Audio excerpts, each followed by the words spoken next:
That hurt. Then what is this thing? Gio should never play for U.S. men's national team again because of the action of his parents.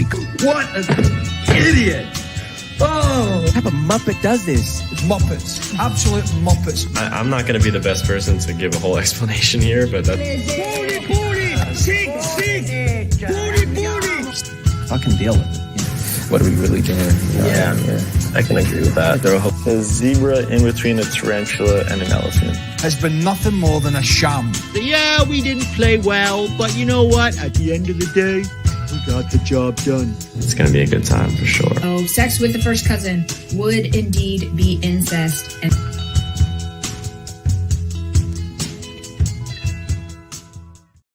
but not in Kentucky soon. That's news for the future. Yes. Yes. Derek, did you hear the intro? I messed up clips. I was watching the UAE Palestine Asian Cup game while you were playing it. So I did the countdown, and then I looked up, and all of a sudden it was like 1-0, and I quickly scrambled and clicked the first thing. It was the Brando video clip, and then I immediately went over to our intro. Well, I wouldn't have cried if you would have played that first. By the way, I am working on the next video. Finally, hallelujah! Took me a long time to find the right footage to go with it. So new video. The other issues that you whole YouTube claiming rights shit. Yeah, I haven't heard back from the label for a while, so not sure what the fucking problem is. But welcome to the Straight Red Card. Got a lot to cover tonight. You would think not, but well, what the hell? Guess we will. By the way. Yeah, you were talking about pasta earlier. You know, pasta that I'm eating right now that I've never had before, but I think it's fucking great because the texture is so unique. It's called ditalini. They're like little tiny, like they're hollow. Small diddles, right? But they're really small. And I put them in a soup, and the texture was just fabulous. Anyhow, tonight I'll be drinking the Deduction by Taxman. I got one more of these left after this one, and it is 8% alcohol. It is their Belgian-style double ale. Of course, I've already imbibed before the show, as we always do. This is just the during the show drink. As you can see, tonight it's all about the drinks. All right. Yeah. Are you about to run a Bible study? I'm gonna post a couple of these comments about where I'm at currently. You look like you're in an old beer hall. That's what it looks like. I'm doing some real estate investing, and I always would have loved to have lived in a place like this. Just big old open, like that. Not necessarily even open, but like the brick wall, the high ceilings that you can see like the pipes going through, very urban-esque. Yeah, that's really cool. I mean, I guess that's probably built sometime in the 1850s, somewhere around there, based on the way it's all balanced out there. But great old. I love those old manufacturing buildings, and a lot of people are turning them into like, you can use them for events and weddings and galas and all that shit. Or you can use it to practice for Dancing with the Stars. Yeah, not me. I don't dance. I'm at the Matrix Dojo. That's a good one. Thank you, Fumar. You like to diddle with Derek. Diddle. You like to diddle who, Derek? I don't like to diddle anything but me. You had small diddles for dinner. No, they were called dittolinis. Dittolinis, yeah. I should have brought the box so you could see what I was talking about. But yeah, they're about so big, and they're hollow, and they're circles. Feel bad for the person. Tiny tubes. Very tiny tubes. Great texture. Like a sauce gets in all of the little holes, as they say, of the dittolini. The warehouse motif is a dope look. Yeah, you just need a banner in the back somewhere that's a Straight Red Card, and then you got it. My current situation with my basement and how echoey it feels with the cement walls. Could you imagine me being in a room like this? Oh, that would be horrible. Yeah. Oh, by the way, did you see that Mossy and Alexi were at? This is where we met Lawless. Basically, the first time was back in the 2011 United Soccer Coaches Convention. That's also and I actually have a clip for that. And we actually, that's where we announced Indy 11 that year. And that's when I came up to. Where's it at this year? I don't know. If we're close, we might have gone. But I don't know. They cycle around all the cities, so I don't think it's going to be back to Indianapolis anytime soon. But if they are, I think we'll go next time. Why not? We'll hang out, buy a ticket. I'm sure there'll be lots of people there that want to beat us up. And Lowell's can ignore us in person rather than just on X. Well, he ignored us basically in person the first time. I came up. We were just starting at that point. I introduced myself. He's like, didn't say this, but he looked at me like, yeah, who the fuck are you? Who cares? Get out of my face. We're industry vets now. People know us. You should have known us back then. We were feature show on Big Soccer. Oh, looks like we got new bingo. All right. Got new bingo cards. I want to do this before we start touching base on a couple of things. So, all right. We'll come back to Lawless here in a second. So here's card number 1, guys. Make sure you even flow. There you go. You just gave him a free space there. Literally says even flow right here. Yep, it's a one free even space. This one too. No even flow on 3. If you guys want to not be handicapped, always got to give a couple free ones out. 3 does have Derek Sings, so that's guaranteed. Cunt, sure's on there somewhere. So whoever I feel bad for Chris Gary because he picked the card that does not have Derek singing in it. All right, well, I'm sure I'll do all kinds of crazy shit tonight. So we'll see how that goes. Even flow. Am I back? Yeah, you're good. Yeah. Okay. And just before we get to the Lawless video and everything like that, I wanted to hit up on the one bit of fluff that we talked about at the very beginning of the show. Oh, Derek, okay. for your people who currently live in Kentucky, your Kentuckyites or whatever the hell they're called, Kentuckians. I think they're just called Kentuckians. I was born there. So here's the weird thing: I was born there at Fort Knox on the Army base, and I think we were there like 7 months, and then we moved to Germany. So I don't remember. Good news is, since you're from there, first cousins are on the table. Kentucky, literally, Republican. Hey! Why are Republicans pushing this weird shit? Pushes bill to make sex with first cousin not incest. I can't believe it. I can't believe that's true.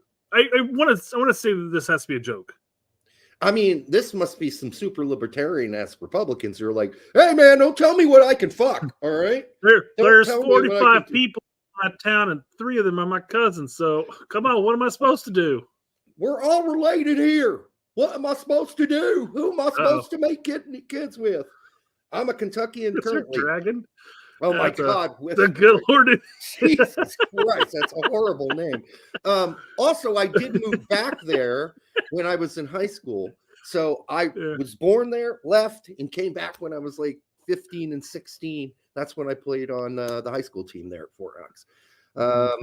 All right. So, I mean, listen, it's not healthy to have children with your first cousins. There is a great documentary out there of this guy goes up into the Kentucky hills and mountains and interviews this whole inbred family. Yeah, it doesn't work out real well. Most of them have like a lot of mental disabilities. So I feel like for every like 3 or 4 of those type of kids, you're bound to get one like super genius that just has not good with people, right? Yes, true, but they're going to also be born with a small penis. That's the problem. Super genius, small penis. I hear that's the issue with. That'll be the first thing that super genius works on is creating a prosthetic or penis enhancing. We can make tits bigger. Why not my dick? We can make it bigger. We can make it stronger. We have the technology. By the way, that's an old $6 million man. Beginning for those who weren't born in the last 50 years. Yeah. All right, Chris Gary says, I didn't read the article. I'm the type of person who reads a headline and takes it as fact. Oh, great. Don't worry, Chris. That's like 95% of people on Twitter. Yeah, I mean, if that's the case, you might be one of the most misinformed people on the planet. So just look out. Mainstream media these days is just jackassery. So maybe this is what Kentucky was going off of. 3,000 people live in Iceland. 300,000 can be all related. 300,000. I'm sure there are relations. Of course, they've been there for a long time since it was settled by the Vikings, etc. So I'm sure they kind of worked it out where it's branched out enough that they're not all fucking relatives at this point. I mean, they all are, but in that case, we're all related, right? It's just how many generations away from the original are you? The further you get away from the roots, the better you're off. Clam Pack FC. Still don't know if that's a real team. For $9.99. Thank you, brother. New intro is fire. Here's some money. Thank you. I like that. Appreciate that. See, I've already paid for all the work that I did to make the intro. It's been paid for. There it is. Bam. There you go. I don't think it quite pays. You should make new one. You should make new ones every episode. Yeah, right. Yeah, I'm going to do them every 3 months. There will be a new intro. So I am glad to see that dumb fuck who's on Dan Le Batard's show is going to get hammered up his fucking stupid rectum for at least 2.5 more months, because that guy's one of the dumbest human beings ever. Idiot. What an idiot. And I can't remember his name. Somebody told us what his name is. I wrote it down and then I've lost it, but he's a fucking idiot. All right. Thank you, Clam Pack. Yep. All right. We brought it up. Let's talk about it. Okay. Yeah. Oh, yeah. So this guy is the new owner of the Connecticut United FC. MLS Next Pro. I mean, if you're going to name your team that, I'm already having problems with you. But this guy also seems to believe that by joining MLS Next Pro instead of USL, it gives them a better chance at making MLS in the future, which I don't know how that somebody sold him a bag of goods at MLS. So, do you think if he pays the $1 million to join Next Pro, that when he gets the opportunity to join MLS at some point in the future, he's gonna have instead of paying $800 million, he'll only have to pay $799. Yes. Woo! Discounted rate. Yeah. Yes. I mean, I don't know what's going on there, but he sat down with the MLS staff to talk about this before he committed to MLS Next Pro. There's no doubt about they had a conversation. And part of that conversation went something like this. Well, listen, dude, what'll happen is you're getting in early, right? It's all just getting started. But if you hang it out and stick with us, there is a chance. There's a chance.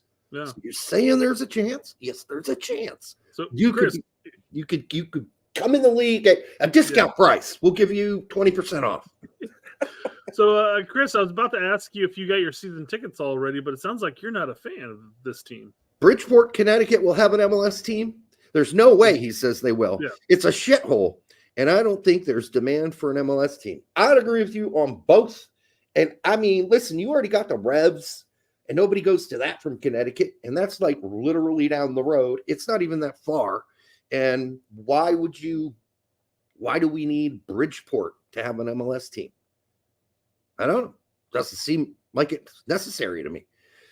And like I said, I think this guy's been sold a bill of goods, and I hope he doesn't get fucked. And I do think 10 years from now, Connecticut United FC, which is on top of one of the worst names I've ever heard in my life because it's so fucking redundant and everybody's already done it, is still going to be down there in MLS Next Pro. Unless he finds some big-ass investors, some big-time billionaire motherfuckers. Because that's what it takes, Brett. It takes a billionaire now. Doesn't take a millionaire. You need billionaire. You threw me for a loop when you mentioned that the Revs were at Connecticut. And I was like, wait a second. No, they're not. No, they're in New England. Yeah. Right. They're in New England. That's true. They're technically in New England. You're right. In Connecticut's part of New England. And if people want to go see the Revs, it's not that far of a drive from Connecticut to fucking Massachusetts. It's like it's probably a shorter drive than from us to drive to Louisville, for Christ's sake. I would have just said Bloomington almost to an extent. I guess depending on where you're at in Connecticut, but yeah. I mean, it's a short drive. So look at this. New York City is closer to Bridgeport than Boston. Yeah, so you could go watch YMCFC if you're into that kind of thing. A bunch of people were saying that, yeah. I think Connecticut roots for New York teams. I think they do. In fact, how many pro teams does Connecticut have? Let's see. No NFL team, no NBA team, no hockey team. Doesn't Hartford still have a soccer team? Yeah, but that's a USL team, isn't it? True. Yeah, but it's still professional. It's professional. It's not top league, though. It's not top division. Sure. Yeah. I was talking about like the big boys: NFL, NBA, MLS, NHL. Bring back the Whalers. I love the Whalers. I love their uniforms. I miss the Whalers. Man. Yeah. That was great. That was great. It was just whale tail, and that you could do so much with that. It's badass, man. They kept it simple. It was sleek. I miss them. There are other teams in the You could have NHL. a thong night. Women's can wear a thong to get in for free or something like that. I mean, come on. I'm sure they do that anyhow. Thong night. Oh, look at that. They do it. Yeah, there we go. A couple people mentioned it. They have a WNBA team. Relevant. All right. If we didn't give credit to USL, come on, guys. Yeah, I mean, I don't know. I'm just surprised. Without the NBA, I don't think the WNBA is still around, unfortunately for them. Yeah. Brett, HR is calling. For what? The thong night, yeah. Thong night, okay. Apparently that was not a hit. Here's a headline that popped up on my feed in YouTube. You ready for this? Why stars get hooked on heroin? Really? That's a fucking question. Like, you ever figured out why stars get hooked on heroin? I didn't even watch it. I'm like, this is the stupidest headline I've ever seen. We all know because meth is below us, Derek. Come on. I mean, meth is crap. Let's see. That's what I'm saying. It's below us. I mean, why would I take meth? I'm just gonna take heroin. Yeah. Fuck yeah. Right. Exactly. And then it's the rich person's drug of choice. I don't want to, and these days you don't have to even smoke it, or I mean, I'm not shooting anything up. That's one thing I never did. But yeah, you got it in tiny pill forms now. It's called Oxy. So you don't really need to do heroin. But I would recommend you stay away from all that stuff because it's all tainted now. It's all tainted, guys. It's all tainted with some bad shit. And it's just getting worse, too. Xylozine's in that shit now, which is like a horse sedative. Yeah, you don't want to take any of that. It'll eat into your skin and shit. So you can't take risks anymore. Right. My day, you could take drugs, and you knew that shit is what it said it was. Not anymore. I'm sorry. Why can't you just get a good enough kick with alcohol? Come on. Alcohol has its limitations, Brett. It makes you sleepy, too, after a while. Exactly. And it makes you a clown, too. Whereas heroin just makes you, in many ways, all opiates do make you just feel really fantastic. I don't know what to like. There's nothing wrong in the world. Even though it's wonderful when I drink, especially when I drink a lot. Maybe not necessarily in the morning, but. And you don't get euphoria either drinking beer or vodka. There's no euphoric sensibilities going on there. Anyhow, from time to time. I feel like I'm advocating for opium, and I'm not. People, don't do it. It's too much of a risk nowadays. And tonight's sponsor, heroin. Yeah.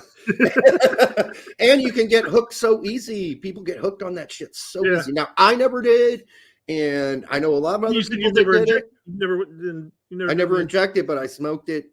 I did a lot of opium in my days. I do have friends that died. Okay. They were all musicians and they didn't make it. So there you go. Lost 2 cousins to heroin. One of my best friends died. Lon Paul Elrich. You can look him up. He was one of the best drummers in Indiana. One of the best musicians. Yeah. One of the best musicians and one of my dearest friends. And we lost him. So there you go. Don't do it. It's bad. Nowadays, you don't know what's in it. All right. So that's the commercial. It's supposed to be a public safety commercial, not an endorsement of drugs. Stick to alcohol, guys. Come on. Nye Michaels, is that right? Nye Michaels, I bet it is. There's nothing like taking a pill from a random dude at a rave. Yeah, a bad idea nowadays.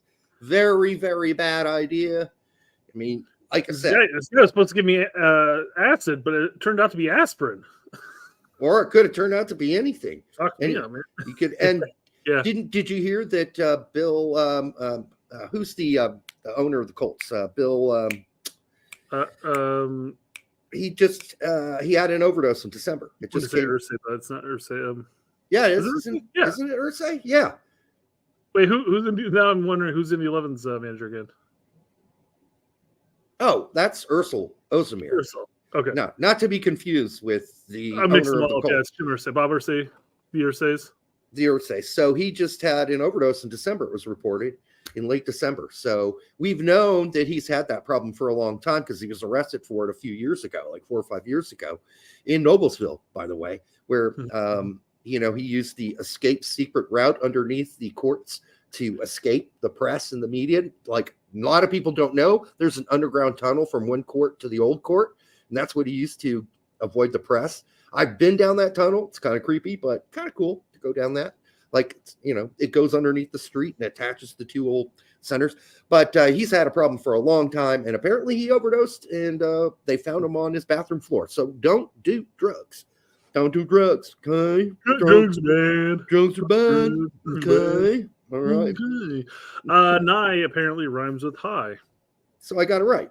And Nye, I appreciate your never-ending story thumbnail. Or not thumbnail, but your picture. Did I say nye or nay? I think I said nay. You said nye. Okay. And then you second guessed, and was it nay? Nay? No, nay? You think you said nay first. Nay would be bad because it's like, no. Your name means no. Nay! Get the fuck over here. All right, let's see what he has to say. All right. I mean, we kind of summed it up, but okay. The goal there it is. I was gonna say I couldn't hear it for a second there. is MLS. I didn't get into this to be the owner of a lower division team. I got into that because I look at that as the stepping. Why not just pony up the $700 million now? Why go through Next Pro? He doesn't have $700 million. Yeah, I know. That's the thing. That's the same issue that we're experiencing here in Indy. You don't have that money, and the only way you can get it is by getting a billionaire partner. Yeah. And the billionaire partner is going to want more control, more money, Right. So, and the only reason we're getting the stadium is all the partnerships that Indy 11 made with all kinds of other development companies, like multitudes of development companies. Mm-hmm. It's the only reason that stadium's getting done. But yeah, he'd need to partner up with the Ursays or whoever owns the fucking Pacers. Forgot their name too, or somebody with just loaded to the gills. Yeah. So I'm sure he's probably thought all this out. Maybe we'll see. All right. But even if he doesn't, and we'll listen to the rest because he's going to talk about this in a second. Because Lawless does ask him why this route over, say, going through USL. Is USL too expensive? Right. Is there that much of a difference between the next pro, if you're not an MLS team, and USL? I mean, I know one's Division 2 and one's Division 3. According to MLS, there is. In MLS, you're saying you got a chance. They're saying MLS Next Pro teams like this one, independent ones, will have a chance. That's the bill of goods he's been sold. Yeah. Well, I mean, even if let's just say there's a chance has been removed. Is there a big difference between MLS Next Pro and USL as far as that's not a Division 1 team? No, it's a Division 3 team.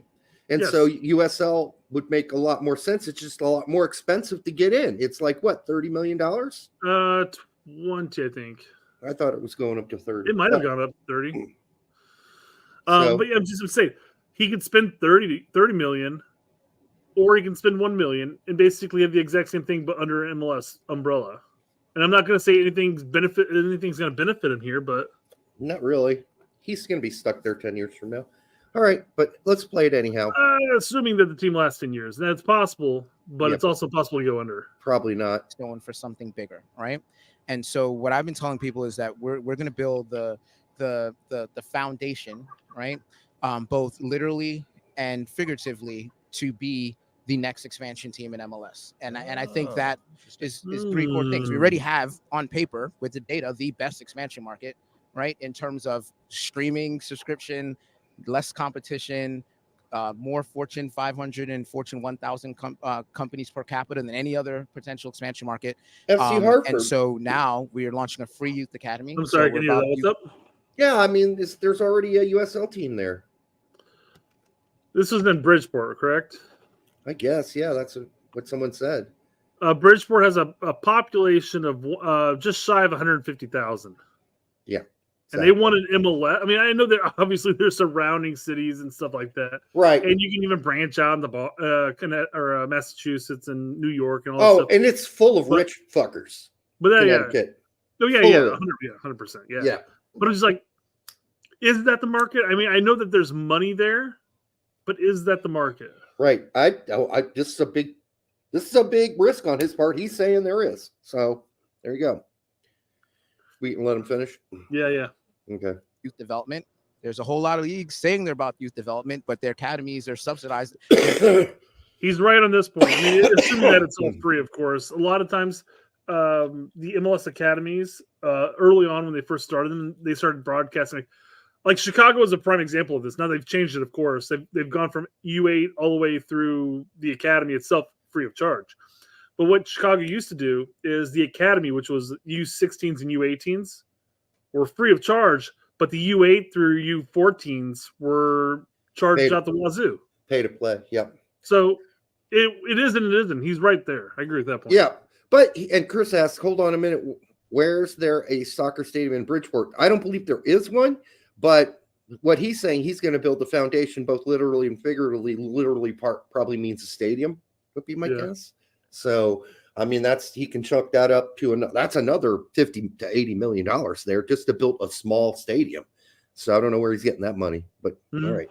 I don't. Sky could be the protein by charging families $500, $700, $800 We're having a free youth academy where we have 20 acres of land in a downtown urban area close to public transportation. So we have a viable location for a urban stadium. And so, I don't know what that means that he has. Like, do they already own the 20 acres, or is there a 20-acre spot that they're talking about? Exactly. I don't know.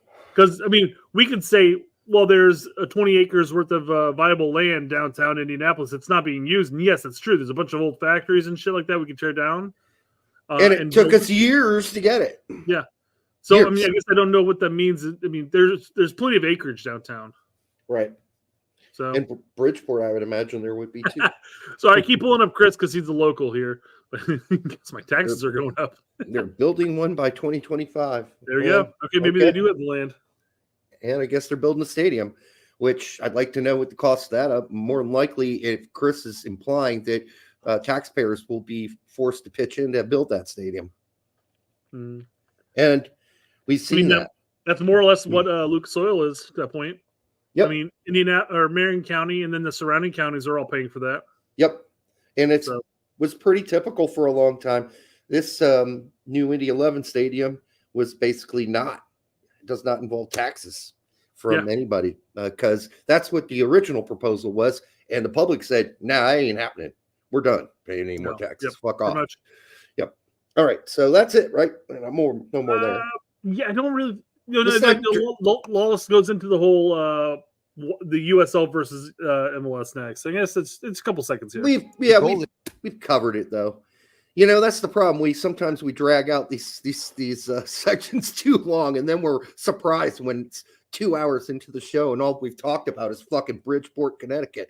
What the hell happened? Well, Derek, I think you're surprised. I think I've gotten to the point now where I just assume we'll be here forever. Type of thing. Yeah, I know. I just don't want to talk about two topics and look, and it's an hour and 45 minutes. Oh my God. Yeah. So here you go. Chris Carey tagged us into it. 2020 target is 2025 launch. New state-of-the-art stadium being in construction in Bridgeport. Subscribe to our newsletter for updates. All right. So that's 2025 launch. Does that mean that it's going to be built by 2025? I doubt it. Targeting a 2025 launch in a new state-of-the-art. So I'm sure they got a high school stadium they can play in until the stadium's done. Oh, certainly. Well, yeah. I mean, we see what the numbers are in USL for the non top 5 or 6 markets in USL. Yeah, like you're lucky to get 3,000 or 4,000 into some of those stadiums. So yeah, getting a college or a high school soccer field and everything, and using that wouldn't be too out of the question. Get a stadium at Bridgeport U. Woo-woo. All right. What else we got? Oh, we're just gonna dive right into the Dual Nats Panic segment. Panic? Dual Nats Panic? Did you say Dual Nats Panic? Cap them now. Cap them now. Holy shit. Cap them now. There we go. That's good. We do need to get one official here, though. Oh, there was this guy in our comments on the last show who said, why don't you guys support young players? What's wrong with you? Did you see that one? In the comments? I did not, but I did talk to Larry for about 5 hours today on Twitter about how we don't actually overhype youth players. That's correct. You and me don't. We do not. And so the guys, he's confusing that for not supporting them. Of course we support them. We want them to do good. But as we said, nobody should be fucking opening up a fucking jar of stroking yourself. Yeah. No, opening up the jar of Vaseline for fucking players who are underage. That's a no. Illegal. Illegal. Don't do that. Don't do it. Wait. Just give them a second. Let them grow. Let them build. Stop hyping them up so fucking much that obviously 99% of them are not going to work out. But you're hyping them all up. Not not the people here. Yeah. That was the thing. Larry and my back and forth today was talking about like, oh, you guys, not he's using the royal you guys, not you and me per se, but you guys are always overhyping these players like Soto and Yuli and Ledesma, and you're ignoring the players. I'm like, first off, what players are we ignoring? When I say we, I mean you and me, not the royal. Yeah, we don't ignore anybody. Who are we ignoring exactly? What the fuck are we ignoring? Yeah. And we don't hype up any of those players. Never hyped up Julian Lannis. Never. If anything, I've been extremely critical of it, wherever he's moved and how he's played. So what is he talking about? So I don't know. If you could go, I don't know. We should have found this before the show because I would like to read that comment because that's somebody who watched the show but didn't watch the show, right? They watched the show. They made a comment, but they didn't really. They heard the show, but they didn't listen to the show. That's a different thing. You got to listen. We do not have anything against young players. We're just not gonna wax our dolphins early. All right. Al, is this in the tune of Zoot Suit Riot? I gotta know. Sounds like it is. Dual Nat Panic, throw back a bottle of beer. Zoot Suit Riot, riot, throw back a bottle of beer. Zoot Suit Riot, riot. All right, Josh, and 18-year-old dual nat. Oh Jesus! Forward, Inanoglu, Turkish American, has been called up to Turkey's U19 camp off of the back of his prolific form for MSV Duisburg in Germany. Prolific form for Duisburg, first of all. Do we know where Duisburg plays? I know he's 18. Princeton commit is still yet to be represented in the U.S. youth national team at any level. How does that work out? He committed to Princeton, but he's also been playing in Germany? Mm-hmm. Kumar goes, great soccer players don't go to college. That's correct. So Joshua N., just calm down, my friend. I know he has not been represented us at any level, but hey, dude, it's just no big deal. All right. It's just not.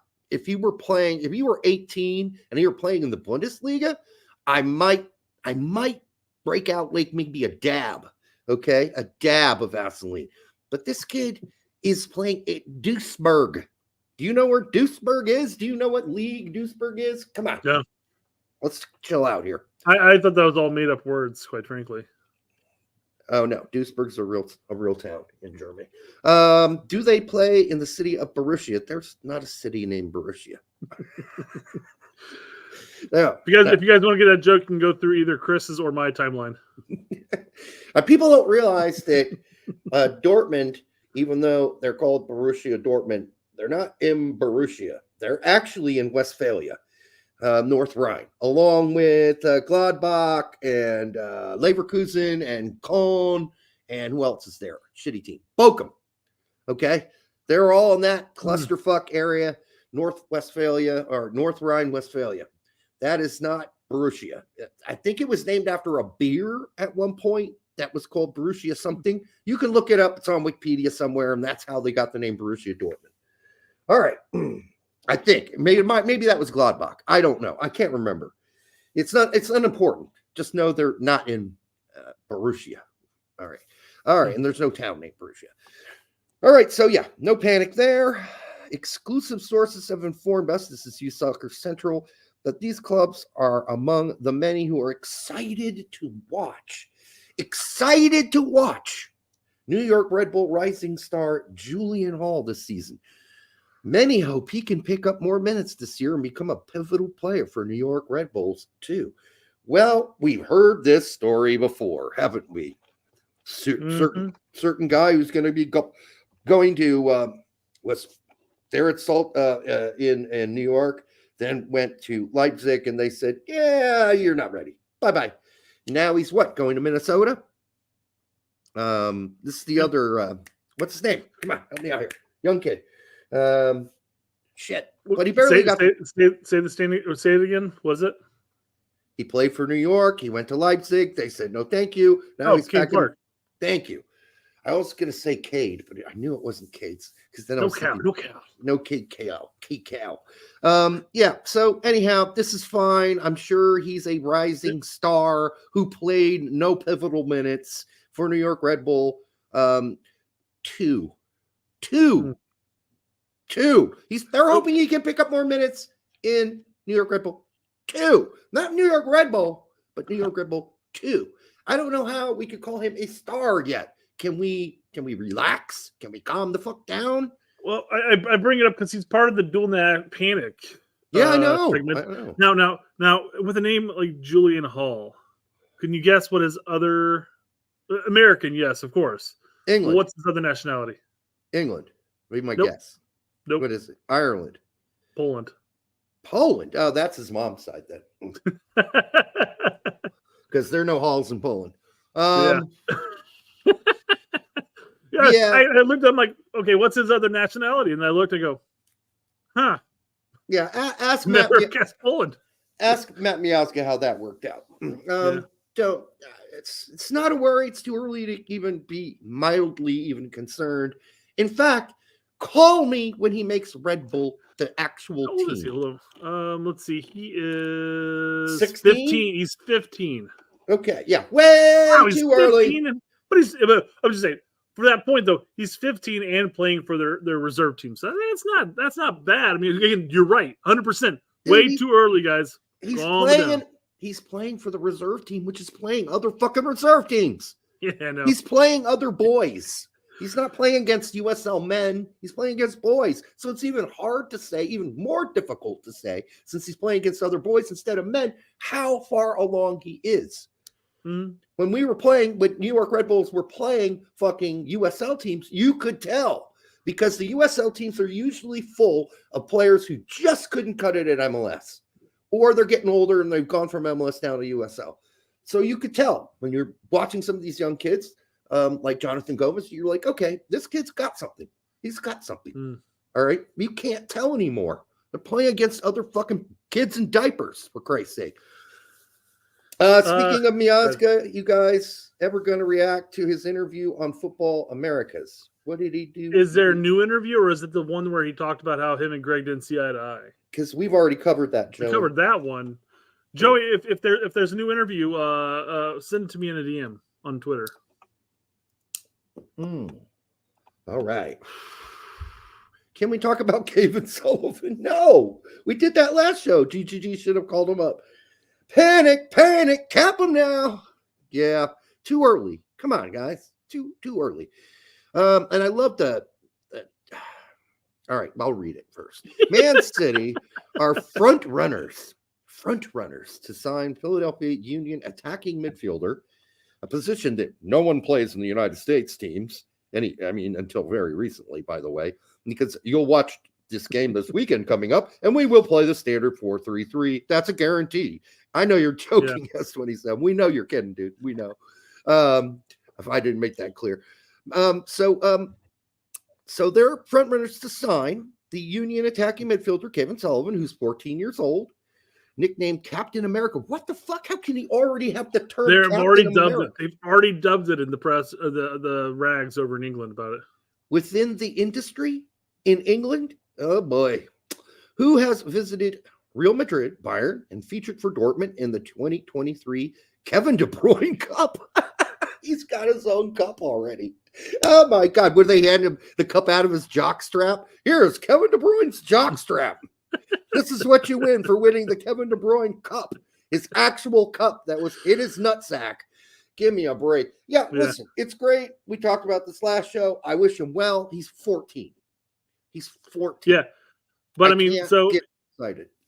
Given his status as citizenship, we figured out where he was from, or his other citizenship, or his other nationality. I guess I can only tell you if it's based on his last name Sullivan, then of course it could be any of the British. But I believe his mom has a different last name. So German or something like that, maybe. I don't know. But anyways, he can't go over there until he's 16, anyways. So I got at least another year. Right. So we'll Yeah. see. He could go to listen. We got kids at Liverpool right now. I don't see anybody's. I mean, okay. Are there people out there going Figueroa's like the next best thing since they came up with fucking Swiss cheese? Yeah, there are people saying that it's the best. He's the best cheese we've got going forward in the futures. But no, it's too early. He doesn't even start every game for the fucking Liverpool U21s and U teams. So can we calm down? Let's calm down. Let this kid. We watched him play the youth. Where did your dick get blown off watching Figueroa play for the youth teams? Brett, was he blowing your mind? No, he didn't blow my mind. I'm sorry. Al Weinstein, 14. Fuck that. If they're over 8, I don't contemplate. If they're over 8, I don't contemplate. I don't know what that means. All right. That's a great thing. It rhymes. All right. Brandon Craig's trial visit with Everton FC finished today, Friday, January 18th. He'll be traveling to the United States tomorrow. I guess that didn't work out. Everton FC is reading. Yeah. Come on. Everton FC is going to make a decision on the Union homegrown player in the coming days, weeks. So in the coming days, weeks, we'll hear no. Was Brandon Gregg a dominant player for the Union this year? We don't know. He got traded to Austin, who didn't play his ass. Was he a dominant player at Austin? No, he didn't get to play. He didn't get to play. That's what I said. If he is Everton material, he would have played, and the Union, first of all, would never have given him away on loan to Austin. And then Austin would have, who needed defense, would have played him. They didn't play him. Maybe Brandon has attitude issues, and he just rubs these people the wrong way. Like Hoppy? Hey, in the U20, U23 qualifiers, Craig's defensive abilities were solid. He's got a good leg. He had a phenomenal set piece leg. Mm-hmm. So it boggles my mind. And maybe the coaches are just leaning into those age center backs and saying, oh, I feel more comfortable with these guys than this 20, 21-year-old kid, Could be. I don't know. But watching him play in the U20, 23 qualifiers, I'm kind of surprised he didn't crack at all at Austin, but I don't know the circumstances. I don't know anything about it. Okay.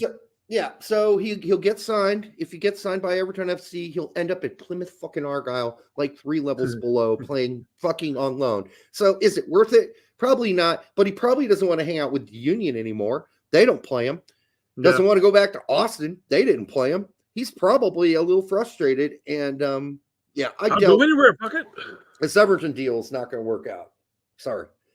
I know. I'm like Mr. Negativity. Everybody's like, man, you don't support the youth guys. I don't know what's wrong with you. No, we just wait and see.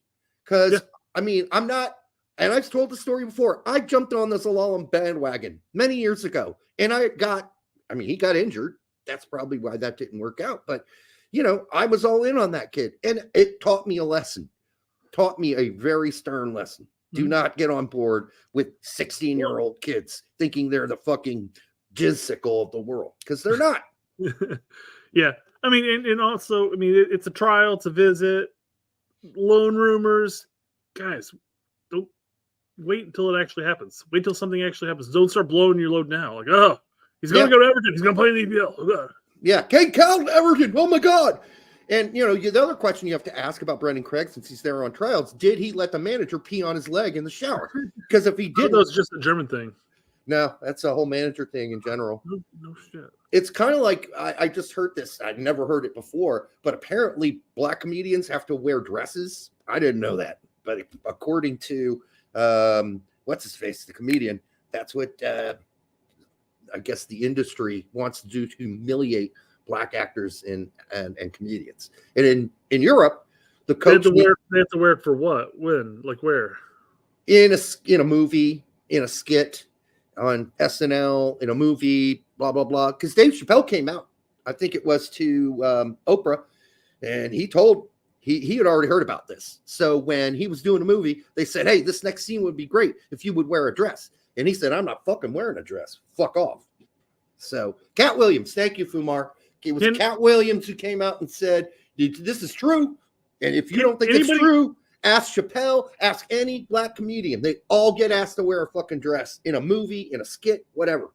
Anyhow, that's what Can anybody? I mean, I'm not discrediting him. I'm not claiming that doesn't happen. But can anybody point out anything that might be out that I could like see about it? What do you mean out? Go watch Cat Williams on what's his face on the interview show with Sean. I'm not saying it's not happening. I'm not saying that he didn't say that. I'm just saying I've never seen a black guy in a dress. Yeah, Kevin Hart's had to wear a dress. Fucking, they asked Chappelle to wear a dress. That's what I'm asking. Give me an actual movie that I can actually point this to, because I have no idea what you're talking about. SNL skit. That was the one with I can't remember the one with Kevin Hart. But I've seen the footage, and I've seen you can go online and there's a list on YouTube of all the black actors and comedians who've had to been asked to wear a dress in a movie and worn a dress in a movie. Just go look it up, Brett. There you go, white chicks. There we go. There's one. That's got to be one, right? Yeah, that's another one. But I think they came up with that movie. In fairness, in that movie, they're actually going as white chicks. I mean, if they wear a dress in that movie, I feel like I think they wrote the movie too. So I don't know. I don't know who came up with the idea for the movie. Anyhow, let's move on. I don't want to get buried in this. Yeah. Come on now. Now, Big Mama, yeah, that's one of them. Yeah. Who else? Eddie Murphy. That's Eddie. Somebody. That's I know who it is. It doesn't matter. Eddie Murphy has worn a dress. Anyhow, all right. Let's get past it. Though. I don't know. Maybe. Okay. Sure. Maybe he didn't want to, and he did. I don't know. I'm just telling you what Cat Williams said. I appreciate your being skeptical. All right, 20-year-old former Leicester City tri-national goalkeeper Shituru Odunze has signed a professional first-team deal with MLS side Charlotte FC. So coming home. Nobody yelling, cap him now. Nobody yelling about this one. Odunze moved back stateside just last year for MLS Next Pro from the Foxes and featured in the latest U23 camp. Yeah, goalkeeper in this age group is not something I'm worried about because of Brady, because of Slonina. I think someone's going to work out. I don't know if it's going to be Shituru Odunze though. We also got Bordeaux at Fulham. We've got the kid at Barcelona who's really, really young. So I'm not worried about goalkeeper, believe it or not. I'm more worried about goalkeeper now. I'm not worried about it 5-10 years from now. Okay. Sorry, the chat's still going on about the whole asking black actors and comedians to wear dresses. There are plenty of white actors and comedians that have worn dresses in movies too.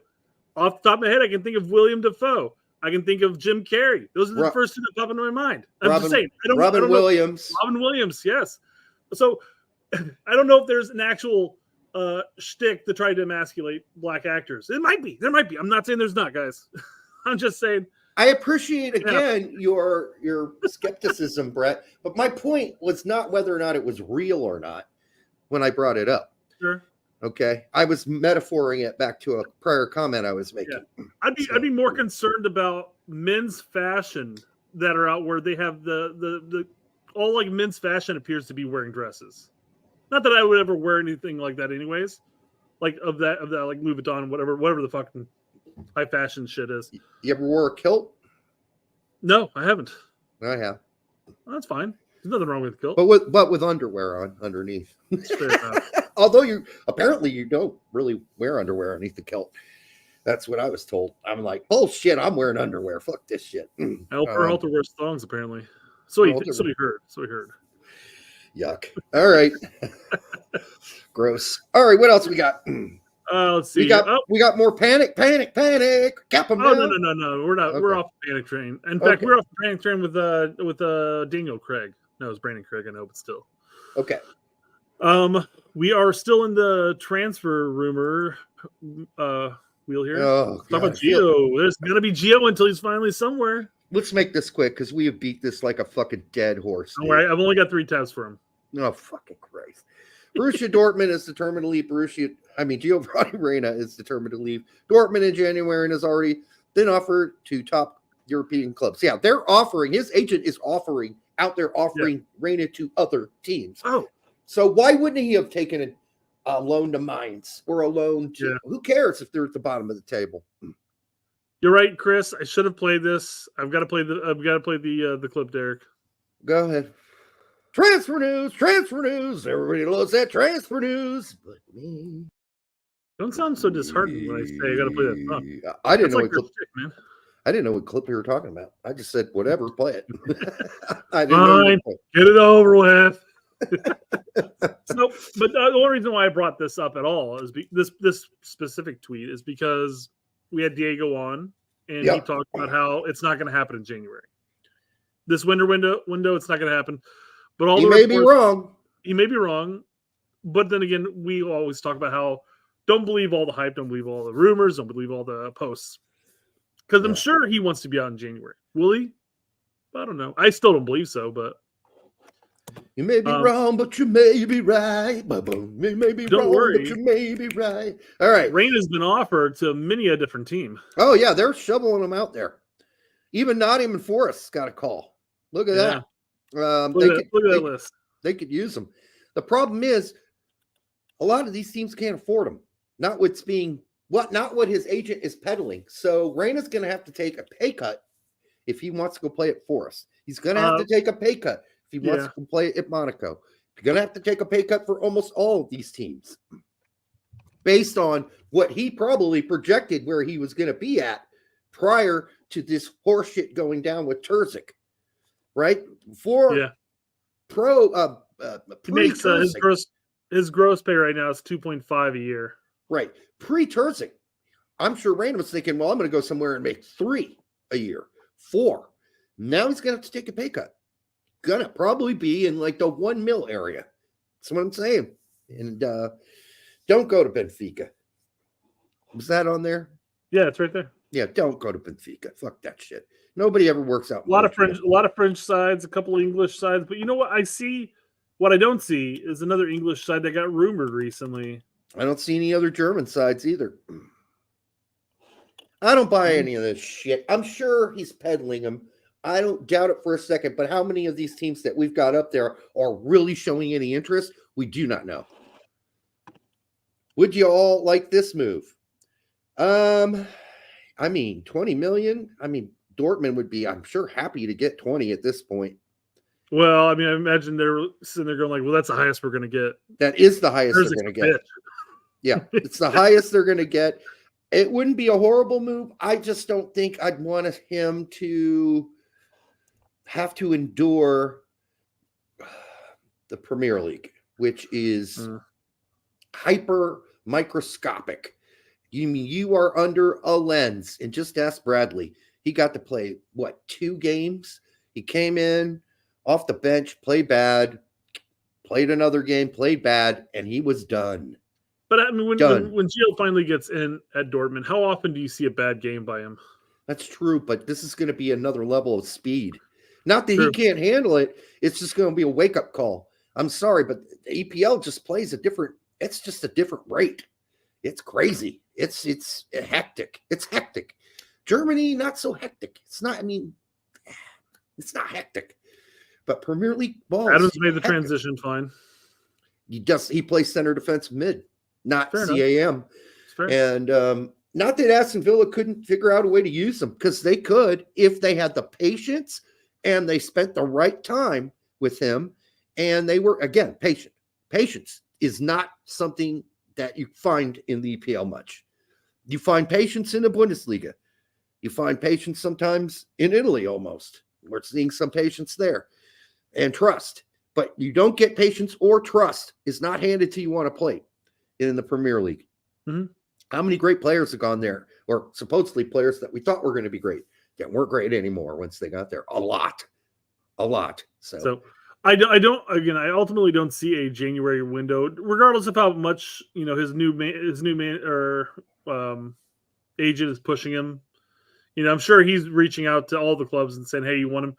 But given his price tag and given that it's January, unless he's going to go down to a team that's trying to stave off relegation, I don't see any of the big boys really making a move at this point. Because why would they, unless they want to try to beat out somebody who might be here in the summer? Yeah. Well, so I don't see him moving until summertime. I mean, one way to look at it, I guess, is if you're one of these teams is, hey, this is going to be a discount. We don't know how long this discount's going to last. Yeah.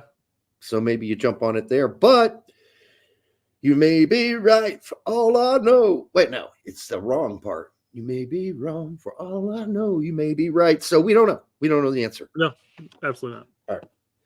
Yeah, let's Who's not next? beat this fucking dead horse anymore, for Christ's sake. Yeah, why not? Good. He is learning. Xavi doesn't rate him, but now, okay, so Serginho Dest, I won't return to Barca as long as Xavi is still there. Well, you might not have to wait very long. A lot of talk in the Barcelona locker room. They don't want to play for Xavi. So, I mean, he is kind of a dick. I'm pretty much, if you hear the rumblings behind the scenes at Barcelona, he's kind of a dick to play for. He's like at very extreme high expectations. He's not a player's coach. He ain't, what's his face at Real Madrid. He is not chumming up to the players. All right. He's not a player's coach. He's kind of an asshole. And if you're not winning, you know, all the good feelings, you only get the good feelings from winning. And when that goes away, it isn't like you're loyal to this guy because he's not loyal to you.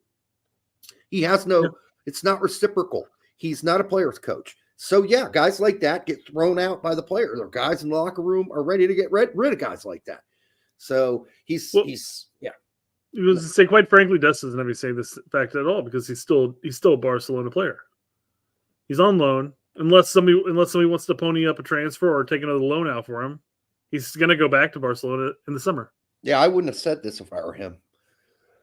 He's playing the game at this point. I think his time at Barcelona has to be nearing an end regardless. Like his contract has to be coming up soon. Well, not only did Xavi question his soccer IQ, he also questioned his character. And I'm sure if I'm Des, I'm like, well, fuck that guy, man. He doesn't like me as a player, and he doesn't like me as a person. Why would I want to go back there? Fuck that guy. And I just wouldn't say it publicly, and I guess he's saying it publicly. Fuck that guy is what this says. Again, and somebody might have it in the chat at some point, but I feel like this is in the summertime. It's got to be entering his final year. He's been there for fucking ever. Yeah. So I'll translate Death's comment here into red cardies. It's fuck that guy. That's what this says, basically. So I mean, either Xavi leaves or Des gets sold in the summer. Oh, he'll go somewhere else. Yeah, so, Xavi doesn't want him anyhow. I wouldn't go back. I wouldn't go back to Barcelona at this point, anyways. I mean, just look. He's having a great year with PSV right now. He's in the Champions League knockout with a team that's firing on all cylinders. I'm not saying he has to be at PSV, but go somewhere else. Yeah. You don't have to be at I mean, I know a lot of people, obviously, everybody wants to be at the tippy toppiest team in the world. I guess. But I mean, why you could not have that pressure and play for still a really good team that's gonna be vying for a Champions League spot and to moving forward, you know? Yeah, you could go play for a team like any AC Milan. That didn't work out. So any of the teams in the top 6 in the Bundesliga gives you a chance at playing, Champions League ball the next season. Go somewhere like that. Mm-hmm. You don't need to play at fucking AC Milan or Barcelona or Real Madrid or fuck Manchester United or Chelsea or Arsenal or any of the big boys. And I say big boys in name for some of them only. Mm-hmm. You don't need to go there. This, especially half of the teams I just mentioned, Chelsea, Man United, they're totally fucked up. They're totally in a bad place. So I'd say stay another season with PSV and then make your choice. But hey, just don't go back to Barca.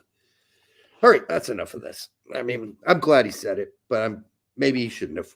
I don't care. I'm glad to see him stick up for himself at this point because it's been a roller coaster for him. Yeah. I thought Malik was truly fantastic again today because he was. Mm-hmm. Best corner kick too. I mean, hey, if you got Pulisic and you got Tillman on the pitch, who's taking my corner kicks? I'm going to be Malik Tillman. I mean, Pulisic's just not good at corner kicks. Yeah. Congratulations to Malik Tillman for breaking 10 goal contributions in 1,000 minutes on the season. And I'm going to guess that even though there's some guys coming back from injury on PSV, we're still going to see a lot of Tillman because Lang came back and he did not look 100% sharp, and which is a given. He's been out for months.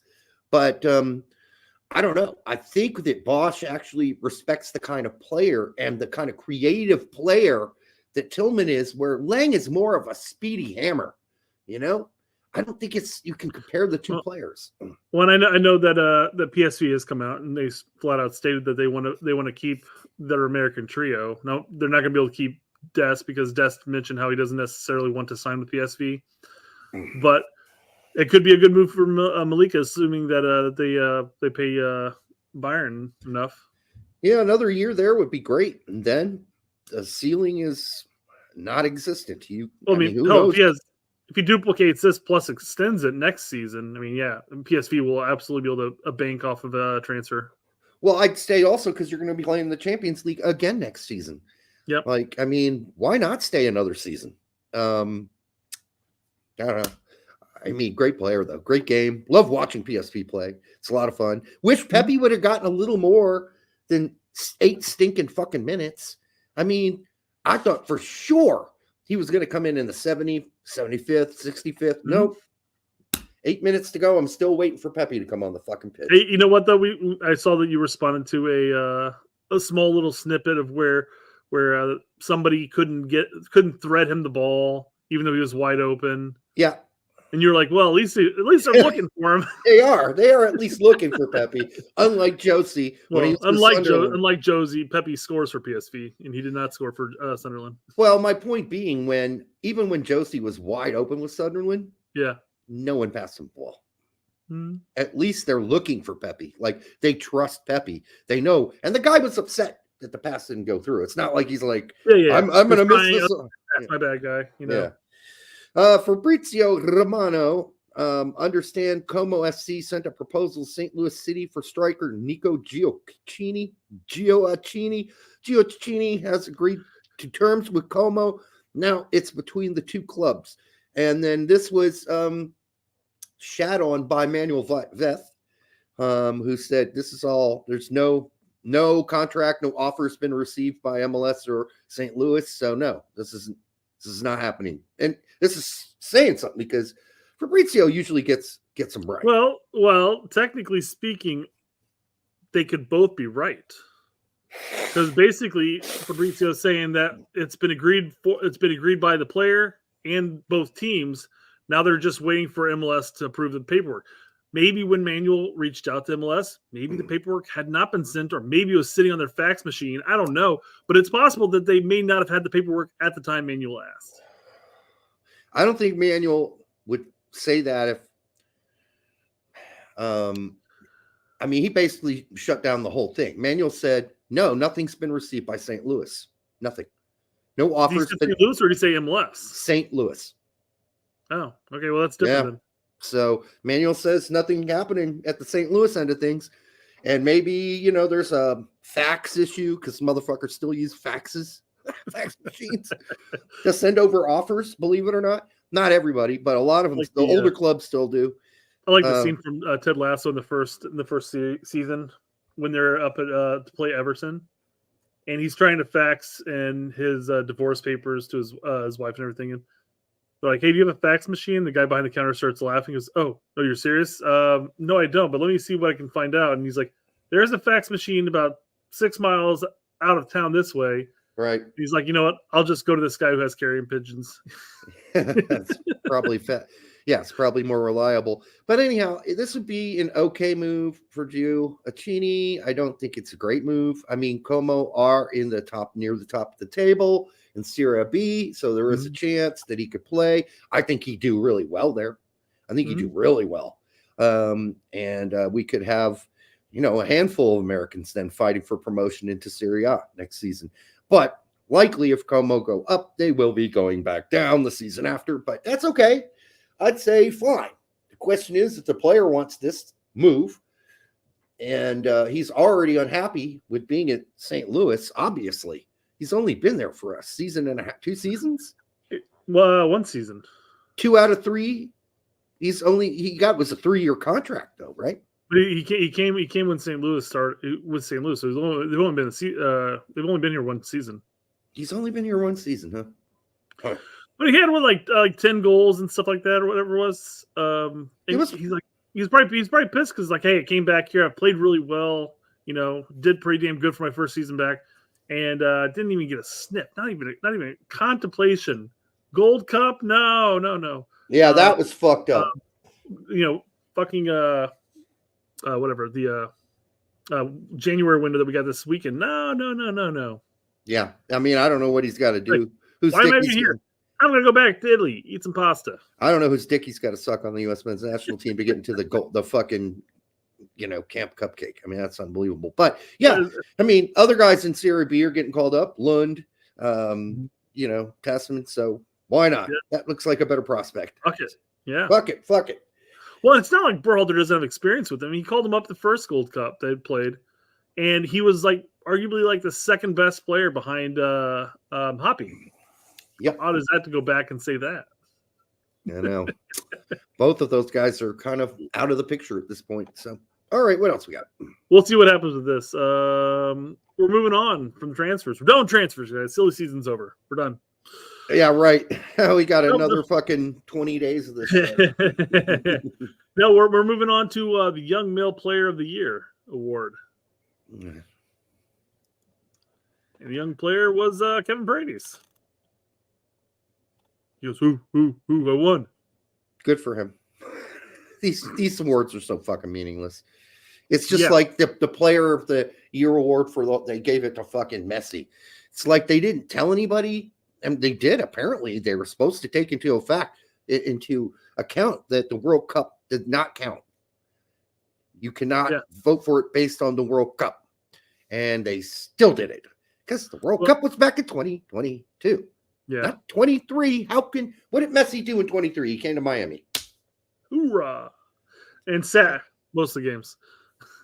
Was injured a lot. Yeah, but I mean, going back, let's see. It's a joke. Who's the Inter Miami kid that's Argentine American? What's his name? Cramachi. So it's Cramachi, Luna, Paxton, Paredes, and I'm spacing the next one, whoever the fifth one was.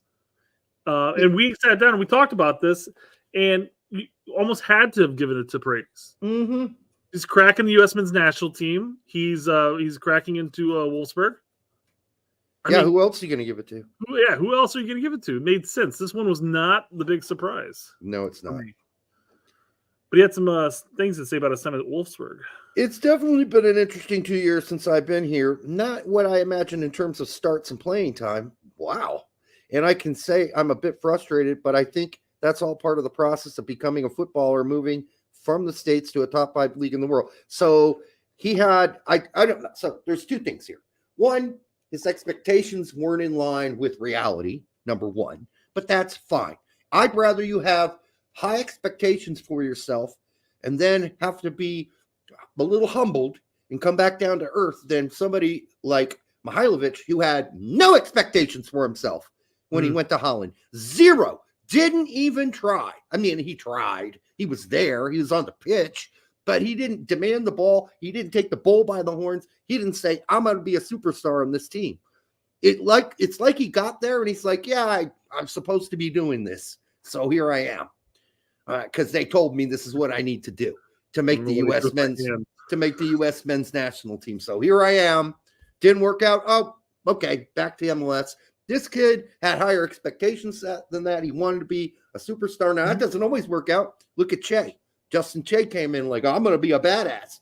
Well, he's not even a badass now for the team he's at now. Yeah, talk about a complete 180 there, man. Hey, he got pulled at halftime, by the way. This on Tuesday, Che. He did start, but he was pulled at halftime.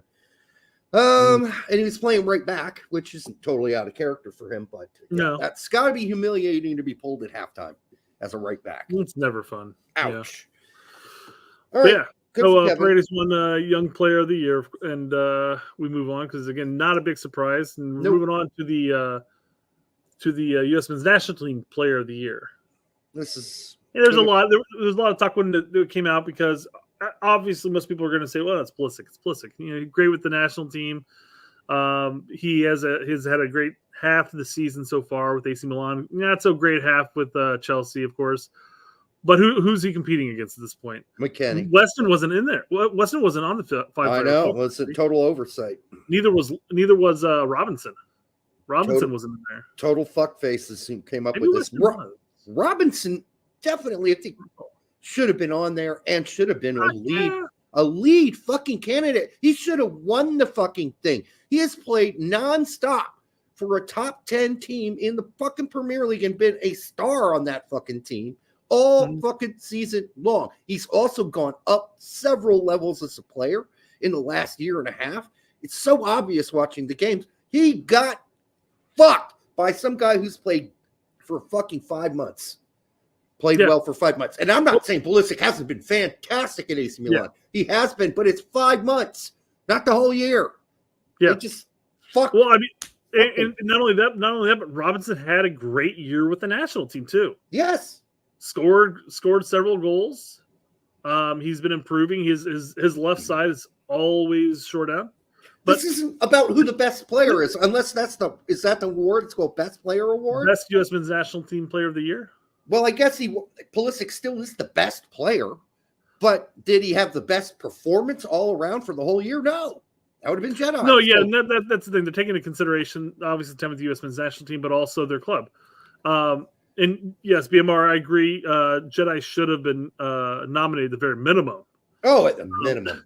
But I mean, joke. If there was ever a year, where you don't just pick, your starlet, your offensive starlet, and say, look, player of the year, yay, and you go with somebody who's a defender, why not pick the year now? When Jedi's had such a phenomenal year. Because here's my guess. My only guess, Brad, is they are taking the award literally. Who's the best player? Well, the best player is Pulisic. Did he have the best season? No. But they're just picking the best player. He's just going to win it every year then. Because he's just going to be the best player every fucking year until Reyna does something and fireworks come out of his ass because he's got a higher ceiling than Pulisic does. But no, it's going to be Pulisic every single year going forward because he is the best U.S. player. Why even have an award for it? Oh, just like put a crown on him, put a fucking crown on him and say, there you go. Best player. Find a nice little picture of Pulisic. There we go. But yeah, that's the thing. I mean, he's going to be the best player on the team every season, several years now. Yeah, to go. And I think is he tied with Donovan and Dempsey for the number of player of the years? I don't care. It's a meaningless award. It absolutely is meaningless. But I mean, it's not meaningless for those players. Maybe those players who stand no chance because they don't play offense. I mean, God, imagine. That's why they don't care about it. Yeah, I'm saying, imagine if Jedi would have got it. I feel like he'd probably be like there'd be Instagram posts. He'd probably be chugging a bottle of champagne. There's about as much importance and prominence to these awards as our Turdy Awards at the end of every year. Seriously, there's no sparkle on these awards. They're pretty much a foregone conclusion. Just put a fucking crown on Pulisic and name the fucking award, the Christian Pulisic Best Player of the Year Award, and just have him, as long as he's healthy and playing, be our best player for the next 6 years. And it doesn't matter what anybody else does. It doesn't matter that Jedi plays on a top 10 team in the EPL and is one of the best, left backs in the league. It doesn't matter. But it doesn't matter. So Fumar says Puli, Musa, and Pepe were top 3 vote getters. So they were the top 3 of the 5. I don't know how Pepe gets on there. I don't know how Musa gets on there. Yeah, me either. I mean, I love me some Musa, but come on, guys. He had a horrible season at Valencia. He's brought it back and is playing much better for AC Milan. Mm-hmm. But how does he get on here? Is it just U.S. soccer performances then? Is that what this award is? Best player on the U.S. men's national team? Just U.S. men's national team performances? Is that all that counts? I don't know. I would like to see the bullet points of what counts and what doesn't count. But either way, Jedi got ass fucked in this. Ass fucked. Yeah. I mean, you could make the argument that Pepe had a solid year. I mean, he was with a team that was going to get relegated, but he was leading goal scorer. He got signed over to PSV, and even then his minutes to goal production is phenomenal. But he scored many goals with the U.S. men's national team so far this year. But He's not Pepe. He's not Pulisic. It's just not enough. It's not enough total minutes. He doesn't even start for the U.S. men's national team. Balogun does. So I don't know what this says, but I do know one thing. I know that Jedi got fucked up the ass with a Brillo pad. I'm sorry, man. That's what happened to that guy in this fucking voting. Because not only was he great for club, he was great for country, as you said. Mm-hmm. This is ridiculous. Hands down. I think it's the piss in the shower thing again. Yeah. I don't think Greg has. Here's the thing. Here's the thing. Jedi did not stick up for Greg loud enough before he got rehired. He really didn't. Okay, Pulisic, thanks for doing a couple of interviews and taking a lot of heat off my shoulders. Here's a fake award. Yeah. Well, even Tim Ream's like, it's not for us to decide who's the next coach is. So neither Jedi or Ream in those interviews were like, yay, Greg. They're like, hey, it's not our choice, not our decision. We just got to be ready to play, regardless of who the coach is. Yeah. It wasn't like, Berhalter, Greg did a great job. That's literally what Pulisic said. Even though I never counted that as an endorsement, a lot of people saw it as an endorsement. I think he was just stroking Greg's cock a little, thinking he might be coming back, and there's no point in ruffling any feathers. But okay, well, whatever. He's back. He's back in the New York groove. So, Derek, if I were to say an MLS team has changed their stadium name to Interco Stadium. Interco? INTERCO for company, I'm guessing. Stadium. Are you sure that's what CO stands for? I would imagine. Because the C in CO is capitalized. Okay. Could stand for copulation. Could be. The Intercopulation Stadium. Coitus. Intercoitus Stadium. Yes, or coitus. Coitus copulation. Right. Whereas Nye says Intercourse Stadium. Intercourse Stadium. I like that too. I like that. So if you had to pick a team in MLS that's changed the name of the stadium to that, who do you think it would be? Intercourse? Clit. I can see why you think that too. Charlotte. It's got to be clitoris. Who else is there? CLT is their clit. That's their. Well, I think you're getting a little hell bent on thinking that's either coitus or course. I'm pretty sure it's intercourse. Oh, maybe it is. And if you're clit, that's something you're interested in.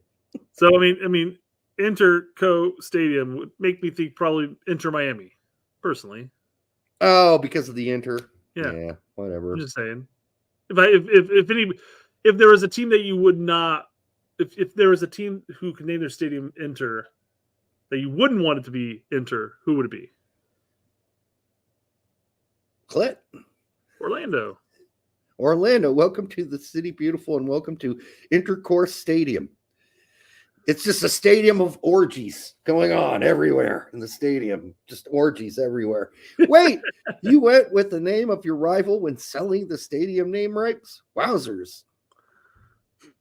Yeah, that's bad. It's just a little fun tidbit here. No, I mean, that's good. That's some good humor by Herc. But I would like us all going forward to call it Intercourse Stadium. Intercourse Stadium going forward. Clint Stadium is the big O. Big O. The big orgasm? Yeah. It's the big orgasm. Intercourse Stadium. All right. I like it. Yeah. Yeah. Who doesn't like a bit of intercourse? Yeah. I don't really need it right now. But thanks. Nobody's asking you. That's the commercial. Every show, Derek has a chick looks. Talk about my sex life, non-existent.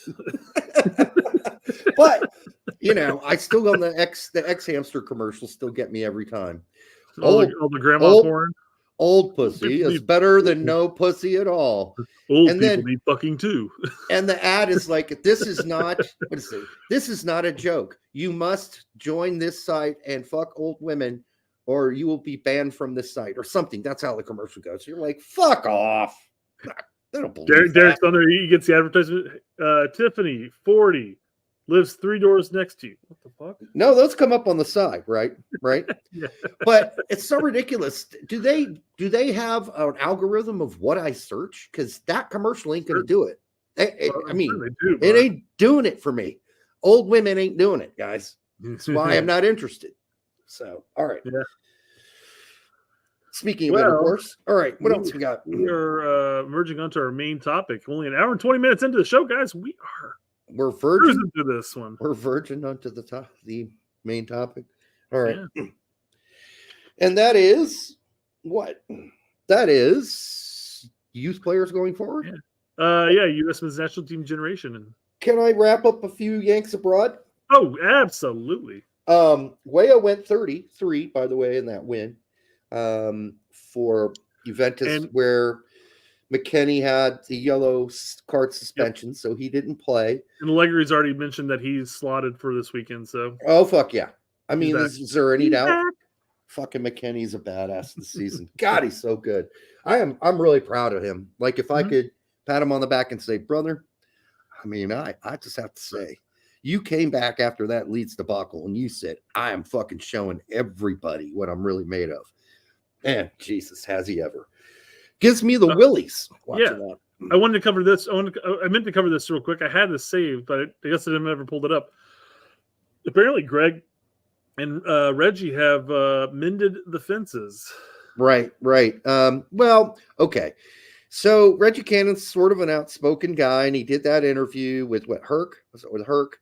And yeah, I mean, he was pretty outspoken about being really shocked about being left off the team, and for the reason, not necessarily being left off, but for the reason. The reason was he wasn't sure. He told Reggie that he wasn't sure he was a right back anymore because Reggie had been playing right center back for so long, or a 3-back line. In a 3-back line in Portugal that. You know, that was the excuse. That's a stupid excuse. That's like when Greg said, I'm not sure Sargent's a center forward. Yeah, you know he's a center forward, you stupid dickless wonder. It's bullshit. So they made up, according to Jackson Helms, Reggie Cannon on the Twitter with Greg, so they're good. But apparently Gigi talked it out with Cannon, but won't with Brooks. I didn't hear the won't part. I just heard that he hasn't. And he's not gonna. So I guess that's won't. You have to read between the lines, Derek. He hasn't yet. Just like all the other excuses he gave about Brooks throughout qualifications and stuff. Hasn't and won't. Yes, both. He hasn't and he will not, and it won't. So there you go. I would be, like I said, if I hear that he has reached out to Brooks and they've had a conversation, I would give Greg a brownie point. Absolutely. For being a man. Yeah. And not being the little Make pussy. a fucking phone call. Just talk to the guy. Not being the pussy cunt that he's been so far about this issue and lying about it so many times. That's like, dude, we know what's going on, man. Quit fucking lying about it. Yeah, I really consider Brooks.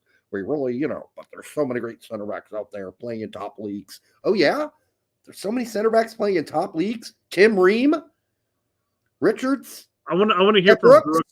I want to hear from Brooks that Greg came to Germany, watched him play, and after the game they went out and got pretzels while wearing lederhosens and grabbed a beer. Yeah, that's what I want to hear. I want to hear something like that without the urine on the leg thing. All right. Sure. Last thing I want to mention, you can finish on with the Yanks abroad, and this is Yanks abroad-esque. But I seem to have recalled seeing on Twitter some Soto news. Big Soto news. He played in the friendly. He prayed in the friendly. He prayed in the friendly. And he scored. He scored a goal. And so all the rumors are that Soto has been living in the Alps in a log cabin off the land, eating squirrel, and basically just took a break from the team. And nobody was really sure where he went. But he's back, folks. And apparently when he came down the mountain, he had a beard down to his belly button. I was going to say, did he go on the same Himalaya walk that Donovan took? Well, it's similar. Then it was in the mountains, but the Alps, as you know, is not quite as high. Yeah. And but his cabin was based in the lower regions of the Alps. I'm not sure how high up he hiked on the mountain.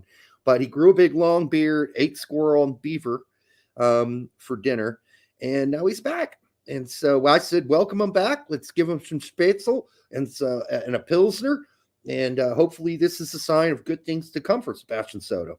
No, he really is back, folks. We'll see. We'll see. Yeah. Friendly's better than nothing. By the way, Justin Che, I already mentioned, went 45 yanked at halftime. Luca De La Torre, 90, and literally kind of a man of the match kind of game for Luca De La Torre. And some goal and an assist. Some motherfuckers like, man, it's a cup game. It's a cup game against Valencia. Yeah. Okay, I'm sorry. Did Valencia not start 4 of their starters? I'm sorry. That means they're trash. Valencia's trash. Well, guess what? Luca De La Torre, Celta de Vigo didn't start like 3 or 4 of their starters. So it all evens out. And there's still fucking La Liga teams. It's not like fucking Valencia turns into trash once they have 4 different subs in. What is this ridiculous shit? I had this argument with this guy. It's like, dude, what do you live in a black and white world? It's a cup game, so it's automatically a shit game. And so Luca De La Torre's success means nothing to you? Okay, fine. Fuck it then. It doesn't mean nothing to you, and you can just count that as a bullshit game. But to me, he had a goal, he had an assist, he was one of the best players on the pitch, and he played at winger, left wing. So maybe that's his new position. We'll see going forward. Pepe, we discussed, got 8 minutes. Tillman, 90 and an assist in the win. Des got his usual 90. Chris Richards, 90 and a loss, also cup. But he went 90 again, usual position, center, defensive midfielder. Matt Turner, Matt, cup game, didn't get to play. Vlad did. So that's 2 games in a row, a league game and now a cup game that Turner's been on the bench. Oh boy, I hope this isn't a trend, but maybe it was just a cup game and we'll see Turner back. I hope so. And then last but not least, your boy, Alex Mendez in Vizela got 20 minutes. I keep thinking that you're going to bring up Slonina when you say your boy every time. Every time you say that, I'm like, my boy, yeah, Slonina, yeah. Oh, Mendez, never mind. I know he's not really your boy, but Larry's just going to take that as if he is my boy and I'm hyping him up. Yeah, right. We're hyping him up. I'm going to get messages tomorrow. He's like, "Say your boy Mendez." I'm like, "Fuck!" Now it's everywhere. Yeah, we have been so critical of Mendez getting 10 minutes, 5 minutes, not starting, benched completely, then getting 5 minutes for Vizela for how long now? I mean, it's ridiculous. 20 minutes in a loss. 20 minutes in a loss. So there you go. All right. That's it. It's Tuesday, Wednesday. Nothing happened today. Fucking nothing happened today. Mendez happened today. That's it. Hey. John, both of Vlad's last 2 starts have been cup. That's right. They were both cup games. You're right. So maybe but maybe it's just a cup versus league thing. Yeah. I still worry though. Because if Vlad has good games in those cup games and the new coach sees that and then he goes, maybe I'll just stick with Vlad. Since I've been playing Matt, he's had some sketchy moments. And he has had sketchy moments. So there you go. All right. Now we're moving on to the big. Moving on up to the top with the deluxe department in the town. I'm moving on up. I used to, that's when I knew it was time for bed when I was a kid. My parents were about to watch the Jeffersons, and that's when it was time for bed. I think it was like 9:30 or something when I was a little kid. They're like, I just heard the Jeffersons theme music. That means mom and dad are coming down the hallway, and I'm supposed to go to bed. God damn it. And then I would sneak down the hallway and I could get like a little crack like into the door and I could see the TV and I could watch the Jeffersons, and I had to be really careful about laughing loud because then they'd hear me. But then I could, the couch was loud enough, so whenever my dad or mom got up off the couch, I could hear it. And I'm getting up, I dart down the hallway and back into the bedroom. But I love that show. What a great show. So we used to have to when we were younger, parents would have friends over and everything, and we would have South Park play on the TV, but we'd have the volume turned really low to be right up against the TV listening. And then when we'd hear them get up out of the chairs, like they're playing euchre, which is more or less a Midwestern game, card game. Yeah, I didn't know what that was. Live in the Midwest either. Don't know, might not know what euchre actually is. But we'd hear the chair move and we'd change it really quick. Yeah, but same thing. Yeah, sneaky. Look at that! My fridge is coming out. Oh, it's coming out of your mouth. Throwing up your fridge. All All right. I guess this is main topic. Later, yes, in 2 seconds. Yeah, later Okay. on this weekend, guys. There's going to be a Max Bretos segment all about us. No, all about McKennie coming to. So anyhow, Max and I have been going back and forth. Max is like, well, only Pulisic said that. McKennie's never said anything about not coming back to MLS.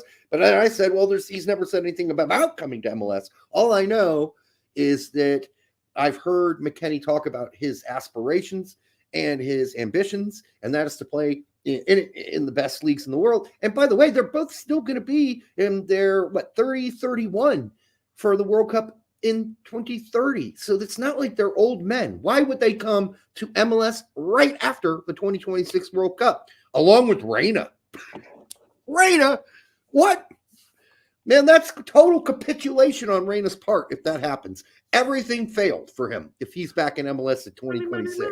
Well, the whole argument is money, money, money.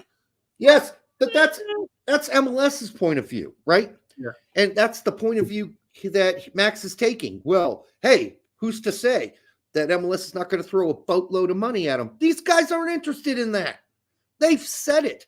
They are interested. They've said their aspirations are to play in the best leagues in the world. Why would they come over when they're 26, 27, 25, 24 for Reyna years old? Back to MLS. Derek, you mentioned it. Reyna is going to have to probably take a pay cut when he makes this next transfer out of Dortmund. And maybe he'll be making $1 million. But what if LAFC comes out and says, "Hey, here's $10 million, Reyna, come play for us"? No, that's the argument that's being made. I don't think he's going to take it either. I think maybe he's like, "Hey, give me another 5 years, and I'll take that $10 million."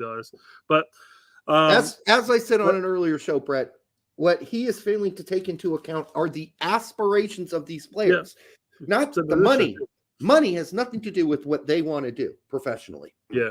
I mean, it has something to do with it. They want to feed their families, right? Yeah. So build families. Then none of them have families yet. Somebody was nice enough to clip our last show where we were talking about Max and this topic and then tag him in it. And Max was like, "Oh, I always love it when I make the show. I guess I'm going to have to address this on this weekend's show." Well, I guess he knows the other times he's made the show too then. It's been more than once. Yeah, I responded. Hey, much love, Max. We love Max. So, yeah. He's a super great guy, super nice guy.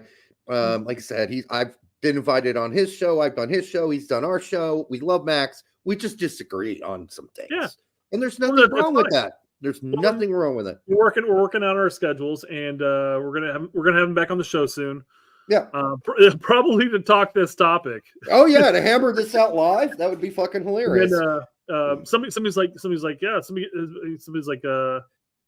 it's nice to see somebody like gentlemen, calling each other out. I go, yeah, it's about time somebody called us out on our shenanigans. It's about it's about time somebody called us a gentleman. I haven't heard that. We've been sitting here every show criticizing comments by various people. Nobody's called us out yet. No, even though some of them even know it too. I know they know it. I've been told they know it, and they won't come back at us. All I want is a nice back and forth with a pundit. And it'll be a lot of fun. It'll be great television for us, at least. YouTube television, sure. But it's just it's just the terminology. It's not necessarily. But for some of those guys, they're a little passive aggressive, right? So Lawless never really responds directly to Tack because he's too big for him, of course. But he does say in an offhand way that he's soulless. Not in an offhand way. He literally called Tack. Said Tact, and then who the guys you mentioned, they're just soulless. Soulless. So that's passive aggressive. Like, you won't reply to anything I say to you directly. You know I exist, but instead of actually responding to my actual argument, you're just going to call him, in this case, Tack, soulless. Mm-hmm. And there are guys like that who are too big. They're just like, well, we're too big to respond. Then there are guys that aren't and are cool, like Jimmy, Conrad, and Max Bretos, another guy will reply to you. And like, I guess we've been a little meaner to Lawless, or I have, than those two. But I mean, Yeah, I feel like Lawson's only seen the negative clips of him that come out, like the very viral video of you ripping into Fox and Lawless especially. Oh yeah, he saw that, by the way. He saw it. Yes, been told. So did he hasn't seen the number of shows that I come to his defense and say, hey, you know, as ridiculous as a comment that was by Lawless, I mean, I still or the greatly times appreciate what he says. Yeah, times I agree with him too. So yeah, but you know, all right, whatever. So let's go to what does the new wave of U.S. men's national team prospects compare to the last two waves? How does the next wave compare? So Marcus was nice enough to create an article.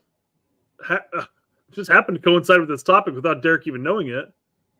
You know, Derek had sent me this topic about the next batch of youngsters and whether or not they can pan out to what we have now. Mm-hmm. And I go, you know, I'm going to go on Twitter. He's clearly got this from something. So maybe this is a hot topic on Twitter. I pull it up and I come across it. I come across Marcus here, and I'm like, oh, this is fucking perfect. Yeah, I'm just going to pull up his article. We're not going to go over everything in his article. If you guys want to go to his article, by all means, you can go. But I do remember when he announced he was going to put this article out. I just didn't know it was out this soon. So he does talk. He goes by the player by player, or not player by player, but like phases. He says so he's like a veteran phase. Can you blow it up a little more? Yeah, it's really small. There we go. Now we all can read it. Yeah. So these are the phases. We don't need to read them because you can see them. Well, and also that's ignoring some players that might be older than this. Like Tim Lane is older than this. Oh, so he's beyond emergent. He's not even going to be beyond veteran. Excuse me. Yeah, he's the ancient. Right. Ancient phase. Ancient phase. Yeah. And then the prime phase, you're going to find a lot of players like Balogun, Sargent are all in the prime phase, even though they may only be like 1 year off of a player who's on the emergent phase. But they have to break it up somehow. Moose is in this one too. Right? Moose is in the prime phase. Yeah. Pulisic. Yeah. Pulisic's in the prime phase. Yeah. Yeah. McKennie, Adams. So yeah, we're not going to go over the veteran or prime phase again, guys. If you want to see what he has to say about those players, by all means, go to the site, check it out. Yeah. So I was just going to go by position of what he has here. It's okay. Goalkeepers, center back, full backs, center mids, attacking wings, and then striker. Let's do it. So. And then we'll cover the most recent U17 World Cup roster. We may not need to. That's true. Yeah, we might not have to. Yeah, because this might cover it. Here's the one position I'm not worried about right now. Mm-hmm. Goalkeeper, I'm not concerned about going forward. I'm more concerned about now, and that these guys are almost all too young to really contribute to now. Where's Carrera at? I don't know. I don't know that name. But I know Brady. Obviously, I know Selena. Obviously. So I don't know if he talks about Carrera, but I mean, he's not a name that comes up normally when you talk about young goalkeepers. So I don't know who he is. But Slonina and Brady and Cochin all seem like future great prospects. He's at FC Dallas. Carrera. FC Dallas. Okay. But I think there's a lot of promise here. So I'm not worried about goalkeeper. I think somebody's going to pan out from this group. Yeah.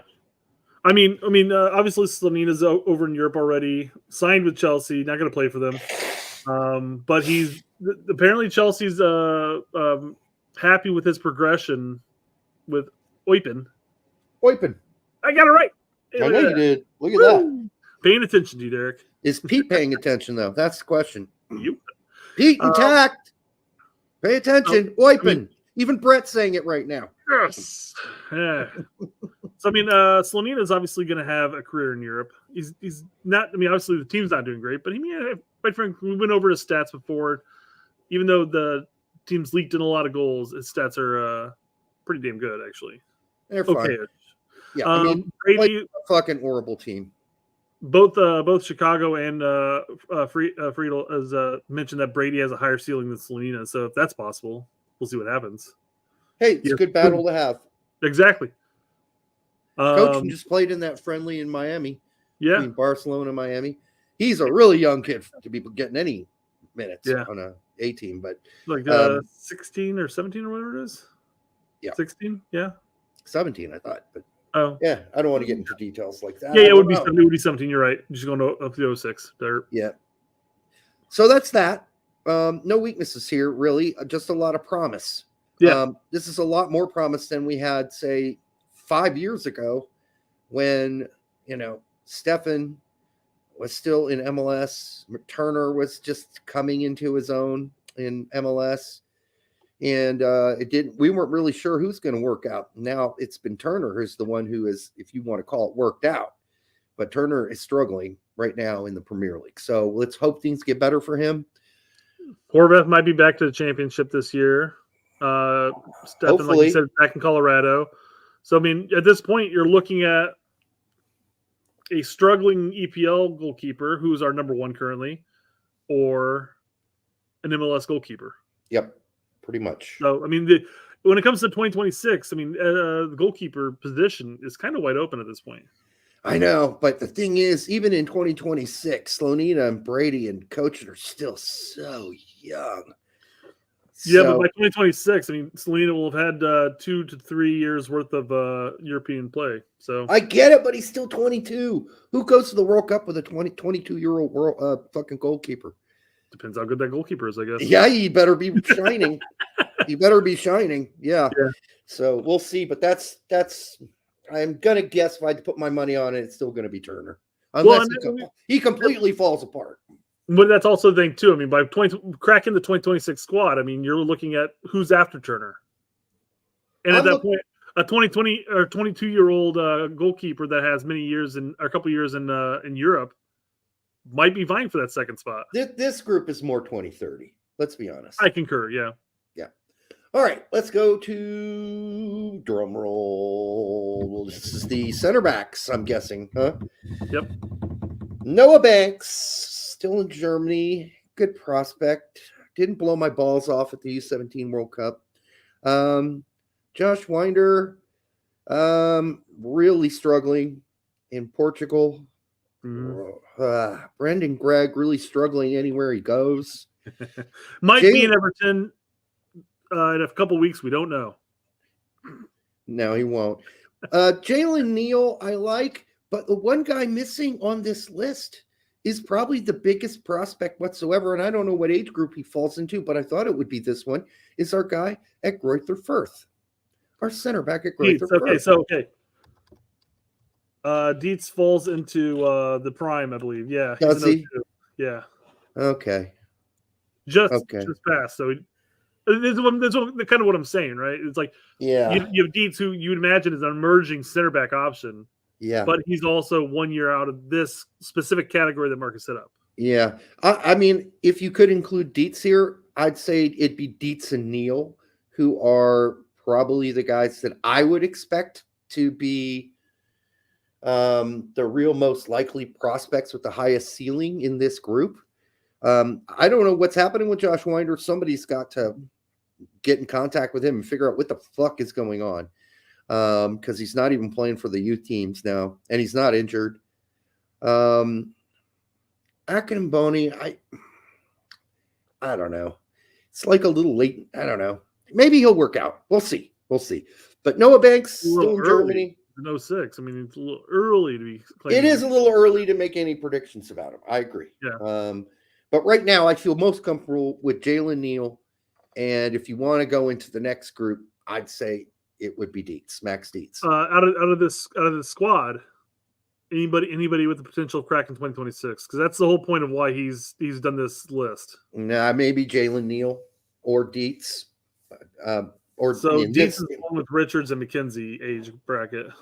Yeah, the other thing is you tend to play older center backs, so these young guys are just not going to be ready for 2026. Yeah, you're talking 2030, but I could see Dietz making a big move next season into a Bundesliga team and playing that season and another half a season before the World Cup and fighting his way onto the 26 team. But that's a really uphill battle because Greg's already established who his guys are. And for Dietz to break into that, I think you're looking even for him. 2030 is much more realistic. And Fair. these positions at goalkeeper and center back, those positions tend to be filled by older players, not 20-year-old players. Richards being the exception of that, honestly. You see that Pete thinks 2026 is I don't think that's possible. I think there's too much to go. Too much needs to happen for Jalen Neal to become a starting center back at the 26 World Cup. Do I see it in 2030? Yes, I do. 26 seems like, these next 2 years are going to go by faster than fucking shit coming out of a pig's ass. And it's just too much to do if you're Neal playing on a really bad LA Galaxy team to break out into a starting lineup. And it's tough. It's tough sitting here talking about young center backs. We mentioned this too. That usually when you go to the World Cup, you're playing more aged and experienced center backs. It's one of those positions, yeah. It's one of those positions that you have an elongated career time frame. Right. You can go into your mid 30s. Look at Ream. You can still be a viable center back option for a World Cup team into your mid 30s, early mid 30s. Whereas a striker or a winger, you're looking at like late 20s, early 30s to be your peak most. Yeah, 31, it's all downhill from 30 and 31.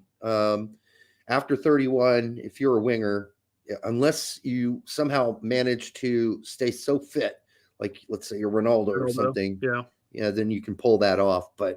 Or you're Messi and you're a CAM, you can still hang in there. It doesn't need to be about speed. It can be about quickness of cut. It can be vision, IQ, soccer IQ. All right. Okay, that's center backs. Yeah. Emerging backs. Fullbacks, yep. None of these guys, let's just go through them. Gomez, Nathaniel Brown, Germany, Justin Che. I don't even know how Justin Che makes this list, being where he's at right now.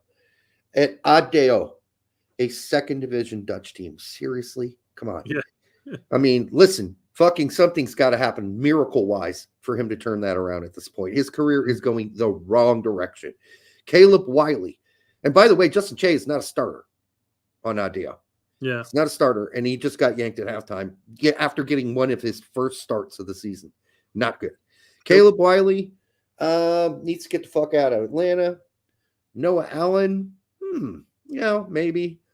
And Reed Baker Whiting Eyes, one guy I don't know fucking anything about. Yeah. I don't recognize the name either. I've heard it. I just don't know anything about this dude. Anybody in the chat got it? Post it, because I'm not going to look it up. But none of these guys are making 26.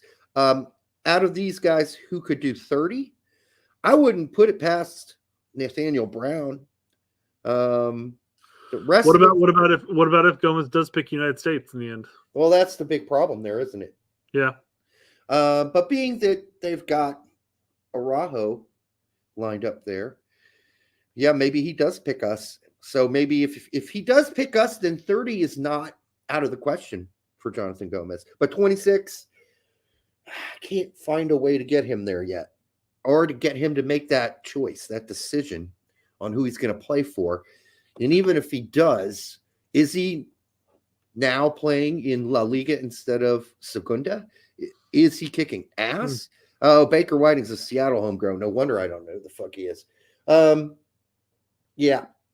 Kaiju had it too, yeah. Yeah, it's just, this is, if I had to pick a group where I'm like, maybe none of these guys make it, it might be this group. Yeah, 2026 is a no-go for anybody from here. Yeah, definitely. I'll flat out say it. I don't see it happening for any of them. And for 2030, I'd say maybe one or two of these guys makes it. One. For 2026, I'm looking at right back. You got Dest and Scally. I don't see them getting replaced. Left back is questionable after Jedi, but we do have Lund, who's looked good for us, and he is playing in Serie B and vying for a playoff spot right now. We have Tolkien, who had a great year, but his time with the U.S. men's national team hasn't been great by any means. Pete doesn't rate Tolkien, but Tack does. I tend to be more on the I feel like Tech might be a New York Red Bull fan. Well, I don't know, but I rate him, and I think he needs to have another level to challenge himself. So I'd like to see him leave and do that. He's got all the physical skills. Maybe he's not the most technical player, but I've seen him do some pretty amazing things on the ball that technically I would think. Shit, you don't get like 11 assists in a season. Yeah, by fucking donkey balls. I mean, exactly. he has to be up there in like the top, easily the top 10, maybe the top 7 or 5. Obviously, his vision's pretty. Yeah. His delivery and his vision are pretty good. If you got 11 assists, so he can't be shit technically completely. Maybe he's talking about his dribbling. I don't know. I've never really seen him dribble like an idiot either. So, would you take Dejan over Lund? DeJuan Jones over Lund? I'm not sure. Reading fast. No. I'm thinking Lund still, just from what I've seen so far. You know, it is still a battle, though. It's still open for discussion. So we'll see if DeJuan Jones starts, because we're still got to do the starting lineup, remember? Yeah. So yeah, we'll talk about the Camp Cupcake starting 11 after this is over. You're still concealing. 5-6. Well, they're not asking him to sit in the box, right? Yeah. They're not asking him to sit in the box and head the ball in. So he's doing what his job is, which is crossing and getting passes into guys who will score. So he, I didn't know he was 5'6". I thought he was. I don't know if he is or not, but that's it was funny. That's pretty small, dude. That's a small man. All right, so no backs for 2026. I don't know. No, not for 2026. No. Okay. Emerging. This is it. Defensive midfield and center midfield. Daniel Edelman. Jack McGlynn, Roxas Puxas, Owen Wolf, Obed Vargas, Kramashi, Noel Buck, Zacharies, Pedro Soma, and Matthew Cochran. I don't think any of these dudes make 2026. Our midfield. It's gonna be tough. I mean, Puxas has shown a lot of promise, but I mean, that's still a thick midfield to crack. It is. You're talking about players playing in Italy, La Liga, Germany, England. even England. So I mean, Puxas would have to make a move this summer, if not this winter, but definitely this summer. For something vital to happen. Musa, McKennie, Adams, Johnny. Even after that, you got Maloney, Luca De La Torre. There's 6 already. You got Tethman. Well, you're only taking 5. I know. I'm just saying. This is the list. This is the link to the list to the crack. You know. Yeah, and it's so deep. I mean, I feel sorry for these guys. They're going to have to wait for either an injury or they're going to have to wait till 2030, which is fine. They're all young. They can wait till 2030. But even then, I'm not sure how many of these guys actually work out. I'd say Puxas is promising. I don't know about Kramashi. I mean, I like some of the stuff that he does, but I'm not blown away by it either. Noel Buck, I don't know. I mean, good player. I don't know. None of these guys blow my dick off, and none of them are going at this point. Doesn't look like a lot of them are not heading to Europe. Rokas is already there and going to kick ass. I don't know. I just don't see it happening. The midfielders, a lot of our midfielders are still in 23 going to be, in 2030 going to be very young still, or just hitting their 30s or their late 20s, like Musa, McKennie, Adams. They're young guys. They're still going to be around in 2030. Mm-hmm. So you're going to have to beat out those guys for a position. And somebody's going to have to rock to his house to make that happen out of this group. Yeah. A lot of people are talking about Pedro Soma. At least liking what they're seeing from him. Maybe not necessarily cracking the 2026. But I like what I'm seeing from almost all of these guys. But liking and getting a big fucking rock on, hard on is a different thing. Like, if I'm watching these guys, all right, hard on's not the right word, and I'm getting really, I'm like, these guys are amazing players. They're going to be amazing. Mm-hmm. It's like when I used to watch Adams at New York Red Bull. I didn't think he was, like, amazing, but I thought he was good enough to go play in Europe and succeed in a top 5 league, and he's done that. So these guys, I'm not sure about any of them right now. Like, if you could tell me any of these guys could start for a Bundesliga team in the next 2 years, I'd be happy for them. But I just don't see it quite yet, except for I think Buxtas might be able to do something like that. The rest of them, I mean, Owen Wolf, a good example of a fine player for his age. Vargas, all these guys are actually really been pretty good in MLS. Yeah, Buck's going to be playing for England, so it won't matter anyways. No, he's not. He can dream that all he wants, but that's not helping. And he knows that too. No, Buck has already come out and said, listen, it's just an opportunity. I'm going to take it. Yeah. But he knows he's not playing for England. England called. U.S. didn't. I took it. Yeah. Yeah. So, might as well. Why not? So, yeah, I mean, even for 2030, this is an uphill battle for these guys. Benedict Buck. That's for those who don't know history, that's a reference to Benedict Arnold in the Revolutionary War who switched sides. Have you seen the video on YouTube, Revolutionary War Oversimplified? No. It's pretty good. It's pretty funny. But Benedict Arnold obviously gets brought up a number of times. Your neighbor's having sex or something? Something. That was a big ass knock. Somebody's at my door, but I'm answering. All right, where else are we going? Shit, I ordered pizza. That's right. I did not. They can leave it. I'll eat it. Scroll on down, and we're down to the attacking mids and wingers. Let's zoom up because we don't need to see all the words. We just I guess name players. We can actually add the attacking mid spot in here because Greg has now suddenly decided to play that position. Mm-hmm. Brian Gutierrez. I mean, I think all the attacking mids in here can also play the wing role too. So, oh yeah, sure. Greg likes to throw a good attacking midfield out wide. Yep. Paxton Aronson, Diego Luna, Kevin Paredes, Cade Cowell, Luka Koleosho, Bajra Travrivrik, and Christian Fletcher. I'm just going to say Esmir. For 2026, none of these guys make the team, except for perhaps Koleosho, but he's got to pick us. He's the only guy on here. Maybe Paredes too. Possible. Paredes possible because our wing depth is so weak. Right. All these guys have a lot better chance in 2030, except for their players. I don't think Paxton Aronson's going to work out. Sorry. I don't think he's going to make the 2030 team either. Diego Luna could, but it really depends on where he goes next, what his next step is. Mm-hmm. He's a very odd player. Like, it's really difficult to find out. I mean, it's not difficult for the club team he's on now at MLS because that motherfucker plays the standard 4-3-3 and plays him out wide when he should be playing a CAM spot, right?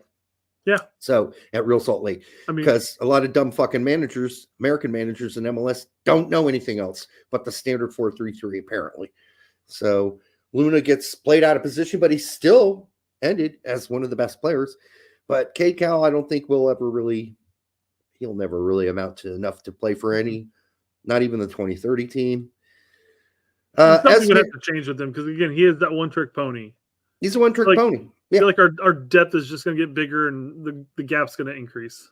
When Greg calls you a one-trick pony, without saying what the words one-trick pony, then everybody knows. So Esmir, way too young. Yeah. Same thing with Fletcher. There's no way I can even contemplate how they're going to develop. They're just too young. But the rest of them, I'd give Diego Luna a shot at 2030. Maybe even Gutierrez, but he's got to move and go somewhere. I agree. Yeah. Kevin Paredes, 2030. Luka Koleosho, Paredes could be 2026 too. Koleosho could be 2026 as long as he commits. Paredes could be a bench player in 2026 unless Greg comes up with the same solutions we have as backups out at wing, and that is Sargent and Haji Wright. And if you bring up Sargent and Haji Wright as your options at wing and forward, then you don't need Paredes. Paredes, one thing he's got to work on is his muscles. He's very light. I'm not saying he's got. If you did like a 4-3-3 with Haji and Sargent out wide, and you played like a Diego Luna, it would mind you ignoring Reyna and Tillman. You can't ignore Reyna. I'm just saying, as a false. Oh, you use Reyna then as a false 9 in that sense. Nah, I don't want to start making up things. I just don't. Yeah. I mean, I can tell you who's not going to work. Imagine a top 3 of Sargent, Haji, and Flo or Pepe. That's almost too much. I know, that's what I'm saying. Yeah, it'd be crazy. It'd be nuts. But then you're taking Pulisic and way off, really. So yeah, can't do that. So also mentioned that Paredes could play left back in a pinch. Yeah, you could. Haven't seen him do it for a long time, even for Wolfsburg. So Sixers.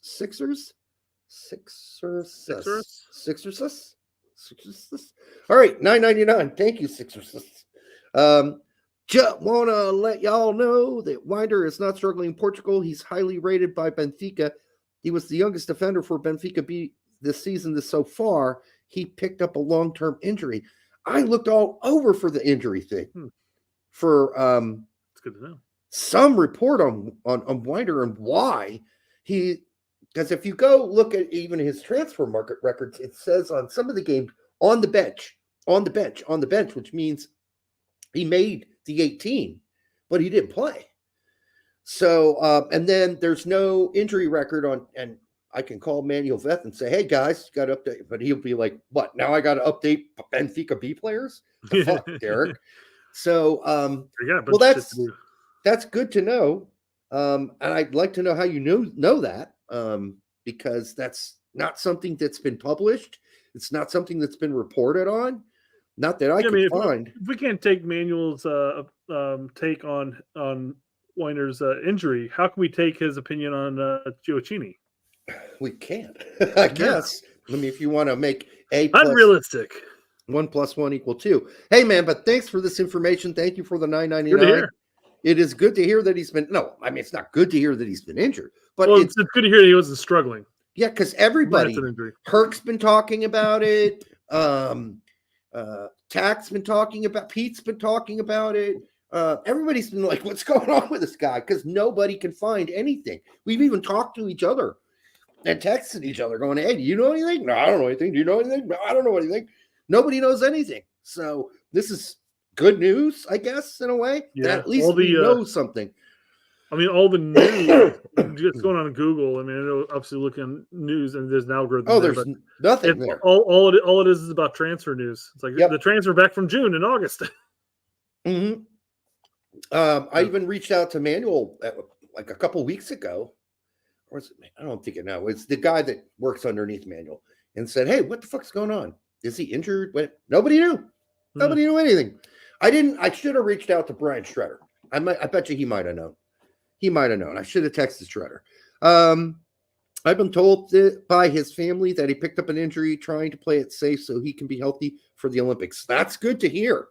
I was wondering why he didn't make this Camp Cupcake team, and that he wasn't even asked to be one of the guys in Europe to come play in Camp Cupcake. Now we might know. Now he's injured, right? Groin injury. Ugh. Is it one of those fucking Adams groin injuries? One of those herniated groins? What do they call a sports hernia? I hope it's not one of those, because those are shit bad. And that's what actually, it's a big lot of talk in the background. That's what they think Adams had this time around as well. That would be his second one in 4 or 5 years. There's another guy with a sports hernia as well. I just forgot. Jalen Neal's recovering from one of those fuckers. Just had to get over the surgery. Yeah, and the worst thing about having a sports hernia, and we've mentioned on the show before, you never actually really 100% know when it's healed. You really don't, because we saw it with Adams. They're like, oh yeah, he's back. He's back. He's in training. 2 days later, he's back in the injury list again, and he's going back for another surgery on this hernia. It's not like the hernia I had that almost killed me. That's a different type of hernia. Sports hernia, totally different thing. There's a technical word for it, and I can't remember, but it sounds horrible, by the way, the technical term for a sports hernia. Okay, so let's move on from this.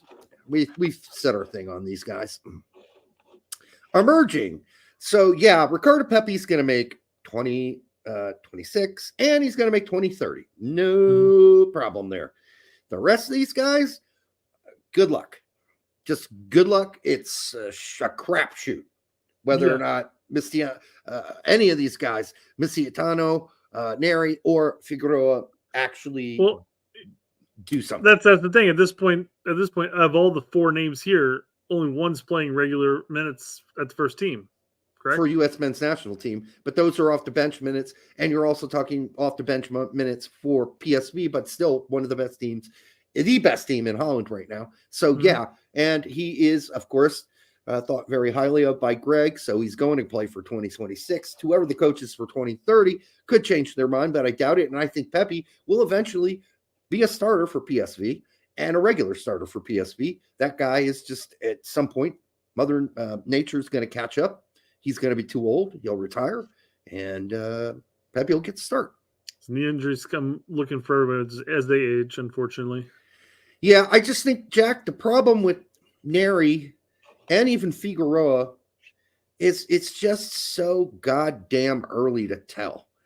And, I mean, that's the one position where you're like, oh, who's the guy, by the way, Brett, that was at Liverpool back in the Pelosi 2000s, who ended up at FC Dallas.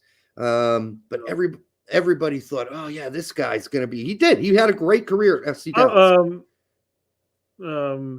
The striker. Yep. Big guy. Kenny something. Yep. Yeah. He's actually, his dad is English. Kenny Cooper. There you go. Yeah.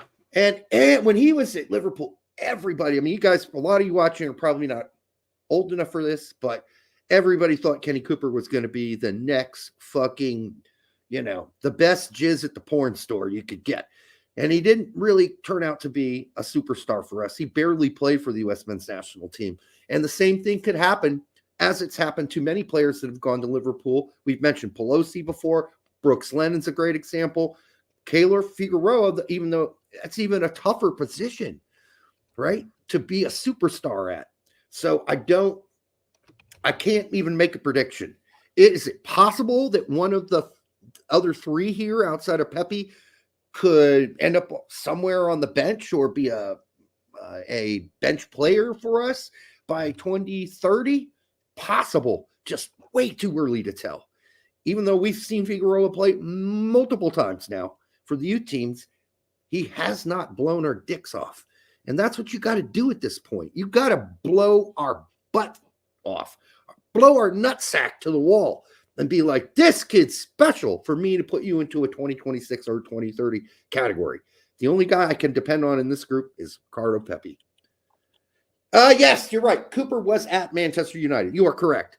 Not Liverpool. Sorry. Got it mixed up there. Still, big club, right? Big club. Yeah. Point being, at a massive club, doesn't work out. Figueroa, at a massive club, not necessarily always a starter for the U21s at Liverpool. And not really, killing it right now at the U21s for Liverpool. Not really killing it for us at the youth squad. Has he had some goals? Sure. But it's not mind-blowing stuff. And the other guys, again, 05 and 06 to me, that's just so young for a center forward to make any call on them whatsoever. There was a time we thought Novakovic could be something. There was a time there were lots of other guys we thought were going to wear. There are guys right now. The Indian American playing at St. Truden, who was, before he got injured, a starter and scoring goals for St. Truden in the Belgian First Division, who's the same age as Ricardo Pepi. So there's going to be a lot of things, a lot of guys you still have to take into consideration that are even on this list. Looks like Misietano is provisionally kept tied to Italy. Yeah, so he'd have to make a big decision.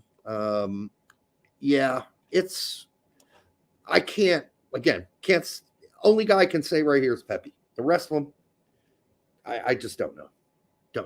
So we got to get to making our starting 11 for the. So did you want to go over the U17 squad at all? No, we covered it. I mean, you could say Birchimas or whatever. I would call him a Birchimas. That's not nice. But, listen, that was the U17 World Cup. Did he have some wonderful goals? Yes. Is he ready for 2026? No. Is he ready for 2030? Maybe. Depends on a lot of things happening between now and then for that to be the case. All right. So who are you picking, Brett, as your starting goalkeeper? I mean, I would pick Celentano. Me too. Personally. But I imagine Drake's probably going to get the nod since Greg has some experience with him already. Really? I wouldn't be surprised. Really? Huh. Well, I won't be disappointed if it's Calendar, but I really want to see Celentano. I want to see Celentano. He had such a great season at Cincy. I don't know how you don't give him a chance. Mm-hmm. Whereas, Drake had some oopsie daisies with Inter Miami. Not that, Celentano didn't have errors this season, but for Christ's sake, I don't know what he needs to do. Yeah. All right. And now we'll move to center backs. Starting center backs, Miles Robinson, obviously, is going to be one of them. And I thought about this for a while, and I do think it's going to be James Sands. You think he's going to play him at center back? Yeah. Okay. That's why they listed him as a defender, so yeah. How often do we see Reyna listed as a winger before we finally started playing? I mean, they eventually list him as a midfielder now, I know, but... Well, they just list him generically as forwards. Yeah. Or midfielders, right? So yeah. But yeah, I wouldn't be surprised if it's Sands, quite frankly. But I mean, I could see them. I can see him playing Sands up as the 6 too. I don't. Not with this. Actually, no. They have Aiden Morris there, so why would Aiden Morris is there, so you can't do that. I think he's going to go with Sands because of Sands' experience. It'd be way too defensive if you throw Sands and Aiden Morris in the midfield. Yeah, and keep in mind, Greg does not like to lose even these friendlies. So he's going to put out the best team he can put out regardless because he hates when people are like, man, you suck, dude. He hates when people says that Greg sucks because the only thing Greg's got going for him is his wins and his win percentage, right? So if you can't even keep that up against fucking the Slovenia B team, yeah, it's not going to look good. And even, what's his face? Michael Cameraman won't be able to say, Greg is the most winningest national team manager of all time. He won't be able to say that anymore. We can keep losing friendlies to these kind of teams. So he'll put out his best. So I think it's Miles and I think it's Sands. And then out left, I'd say Tolkien and then Dewan. Doesn't Dewan usually play when we've played him, play left back though? In Gold Cup, yes. In the friendlies that have followed since Gold Cup, no, he's played outright.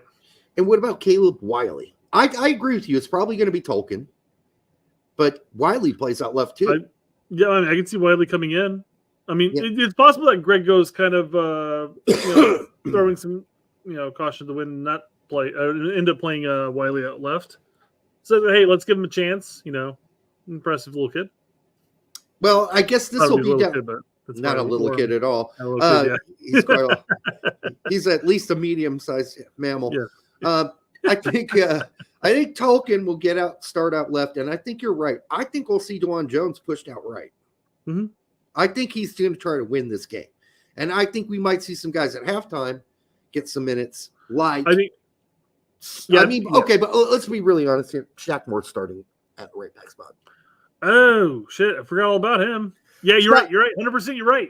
Shaq Moore's starting at right back. No, do you think he's going to give Tolkien the start over Dewan then? No, I think he'll go with Dewan Jones and Shaq Moore. That's tricky. Yeah, I forgot Shaq was even in here. I did too. You're looking at him too. I wanted to forget it. All right. Well, we already know it's going to be Shaq because he's already come out and said, "I see Shaq as an option to replace Dest in the Nations League." Yeah. Well, he sees a lot of things that are fucking whack. Yeah. All right. To your point though, I could see Greg coming out with a very conservative squad that he's familiar with in the first half. Hopefully to rack up a goal or two, and then at that point you start throwing in the young kids, the Wiley and so forth. I'd say that's most likely the case. Yeah, I'd agree. So yeah, more out left and more outright, and Dewan Jones out left, and then midfield. Aiden Morris is definitely gonna fucking start. Mm-hmm. I think he'll actually start Tillman and McGlynn. I don't know if that's going to be the case because in the other behind the doors friendly, it was Atencio scoring. So could be. This one is totally up to whoever's playing best in camp. The only for sure starter is Aiden Morris. That's it. I agree with you on that, yeah. The only one that I can see as a surefire starter is Aiden.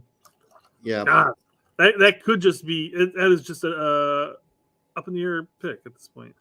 Yeah, I mean, we've heard some good press on ACL Jackson, but I really think it's going to be probably, I don't know. This one's a bitch. I'm going to guess. I'm just going to throw it a guess. Morris, Atencio, and Tillman. No. Morris, McGlynn, and Tillman. That's my guess. I'm just guessing because I don't know how these guys are doing in camp. Is Tillman bossing it?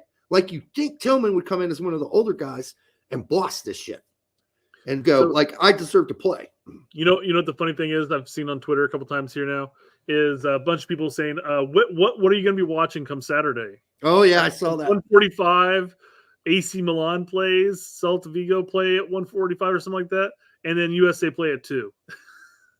Or like maybe AC Milan's at 1 or 1:30 or whatever, something like that. It was like, what are you going to watch? And like, well, fuck. I mean, I guess I've got to actually watch the USA all game. of them. I'm going to watch all of them, and then I'll catch up on the AC Milan game afterwards, most likely. Yeah, I'm going to watch all of them. I'll just have to watch the AC Milan game, as you said, afterwards. So. Yeah, I'm limited on time, so I've got to be selective with what I watch. I'm actually not going up to my my in-laws this weekend to celebrate a late Christmas because apparently Michigan's supposed to be getting a decent-sized snowstorm. Ugh. I get to watch the game in the comfort of my basement. My lovely luxury loft here. Awesome. I'll be watching it from the comfort of my couch. Actually, I never sit on my couch when I watch games because I end up laying down on it and then I end up falling asleep. So it's that comfortable, that couch. It's like Tact and Pete are going to be doing a game day stuff, or are they going to be watching other games? I'm sure they're going to be. I imagine they'll stick to their stuff, yeah. Wrong hole. That's what she said. You be doing it while coughing, too. Oh, God. I just inhaled some Diet Right. It's the first time I've had a Diet Right in like 10 years. I didn't think they still made Diet Right. Mm-hmm. I was looking for, so I went during that blizzard, right before the blizzard period here, or not blizzard, but cold weather. Fucking shelves were fucking empty. No Canada Dry, zero, no, nothing. So I had to get fucking Diet Right. Cola, which doesn't have any caffeine in it, which is good because I don't need any caffeine. Oh, all right. What the fuck would you want to drink cola if you don't get the caffeine? Unless you got heartburn issues. No, because it makes me spazzy. Or acid reflux, I mean to say, not heartburn. Well, it makes me spazzy. I don't like being jittery. I don't like caffeine that much. What you guys don't know is he says this, but then he shoots me text messages like at 2:30 in the morning with the idea of the show the next day. I'm like, what the fuck are you still doing? I woke up, but I couldn't go back to sleep, so I decided to text you. It wasn't early in the morning. It wasn't 2:30. It was at 4. And That's was even better, Derek. It's after I already had 5 hours of sleep, so it's not really fair. Sometimes I'll get up after 5 hours, and then I won't be able to get back to sleep, and I'll start thinking about show shit. So then I'm like, oh, fuck, I'm going to get this over with now, so I don't think about it. All right, so forwards.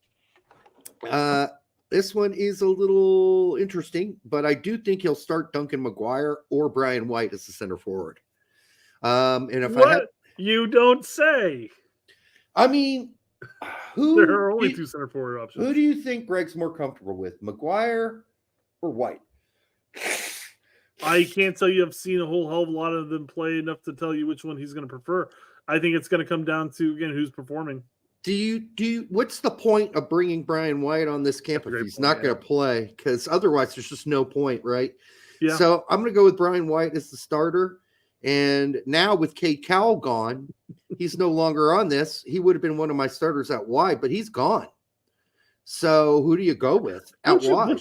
Don't you like it when Berhalter loses a player in a camp for injury or transfers or whatever, and he does nothing? No, does nothing. Does not replace the player. We don't need to bring anybody else in. Whatever. Everybody else on the camp. Some guy goes down with an injury. Like, oh man, that sucks. Yes. I mean, it's right here, based in the United States. He could call up anybody, but apparently he thinks he's got enough. Where's this game at? I don't know. I mean, there's got to be an MLS team in that area. Just call somebody up. Yeah, Hey, with a winger. why How not? many American wingers are like you It's in San Antonio. No, who's the other kid on St. Louis that used to play for Aston Villa? Could have called up him. Indiana, right? Indiana Vasilev. Yeah. Should have called up him. He would have been a good fill-in on the wide. I mean, I'm sure Dallas has another kid. I'm sure. Enough Dallas. There's three Texas teams. I'm sure you could find somebody. It's enough Dallas kids. Vasilev would have been the guy you should have called up as the other winger. If not, Gioacchini should have been called up as your option out wide. Why? You don't replace Cade Cowell with one of those two guys who had a great season. Both of them did for St. Louis. I have no fucking clue.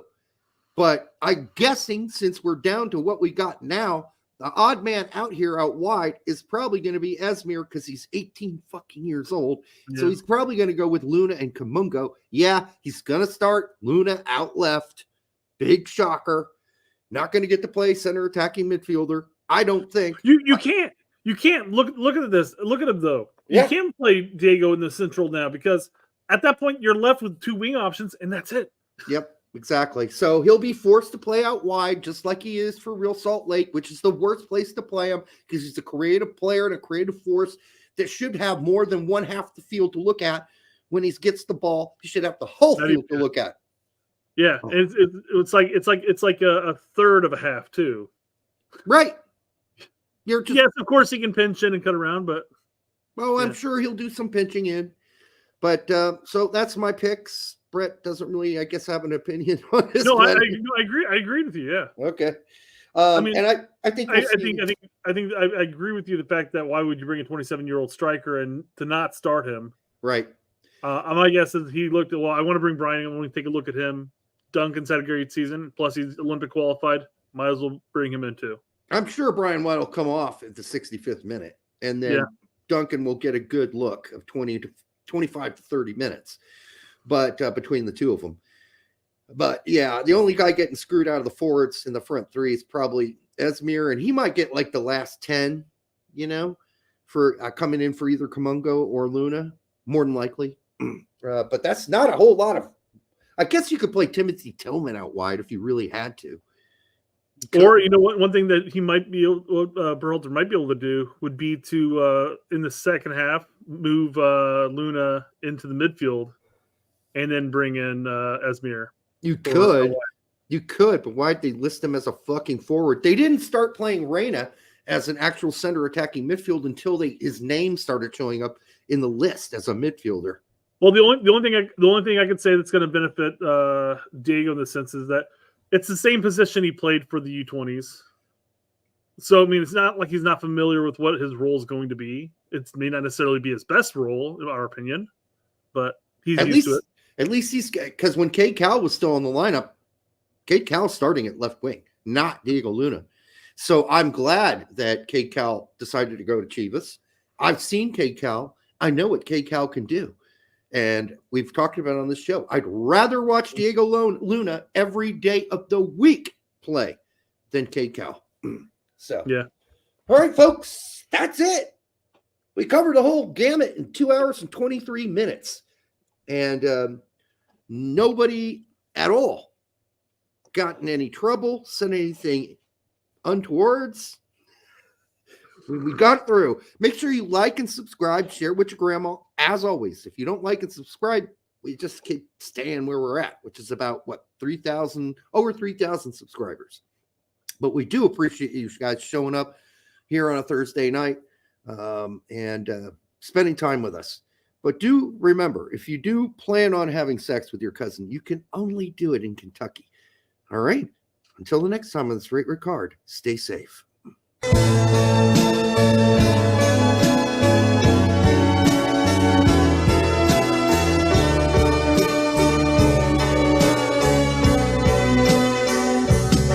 But she's a trap. She's an unsung novel. Turn a lap and get your whole world dazzled on the line, or a phone call with or without wine.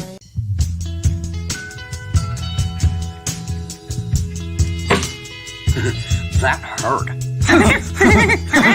Then what is this thing? Gio should never play for U.S. men's national team again because of the action of his parents.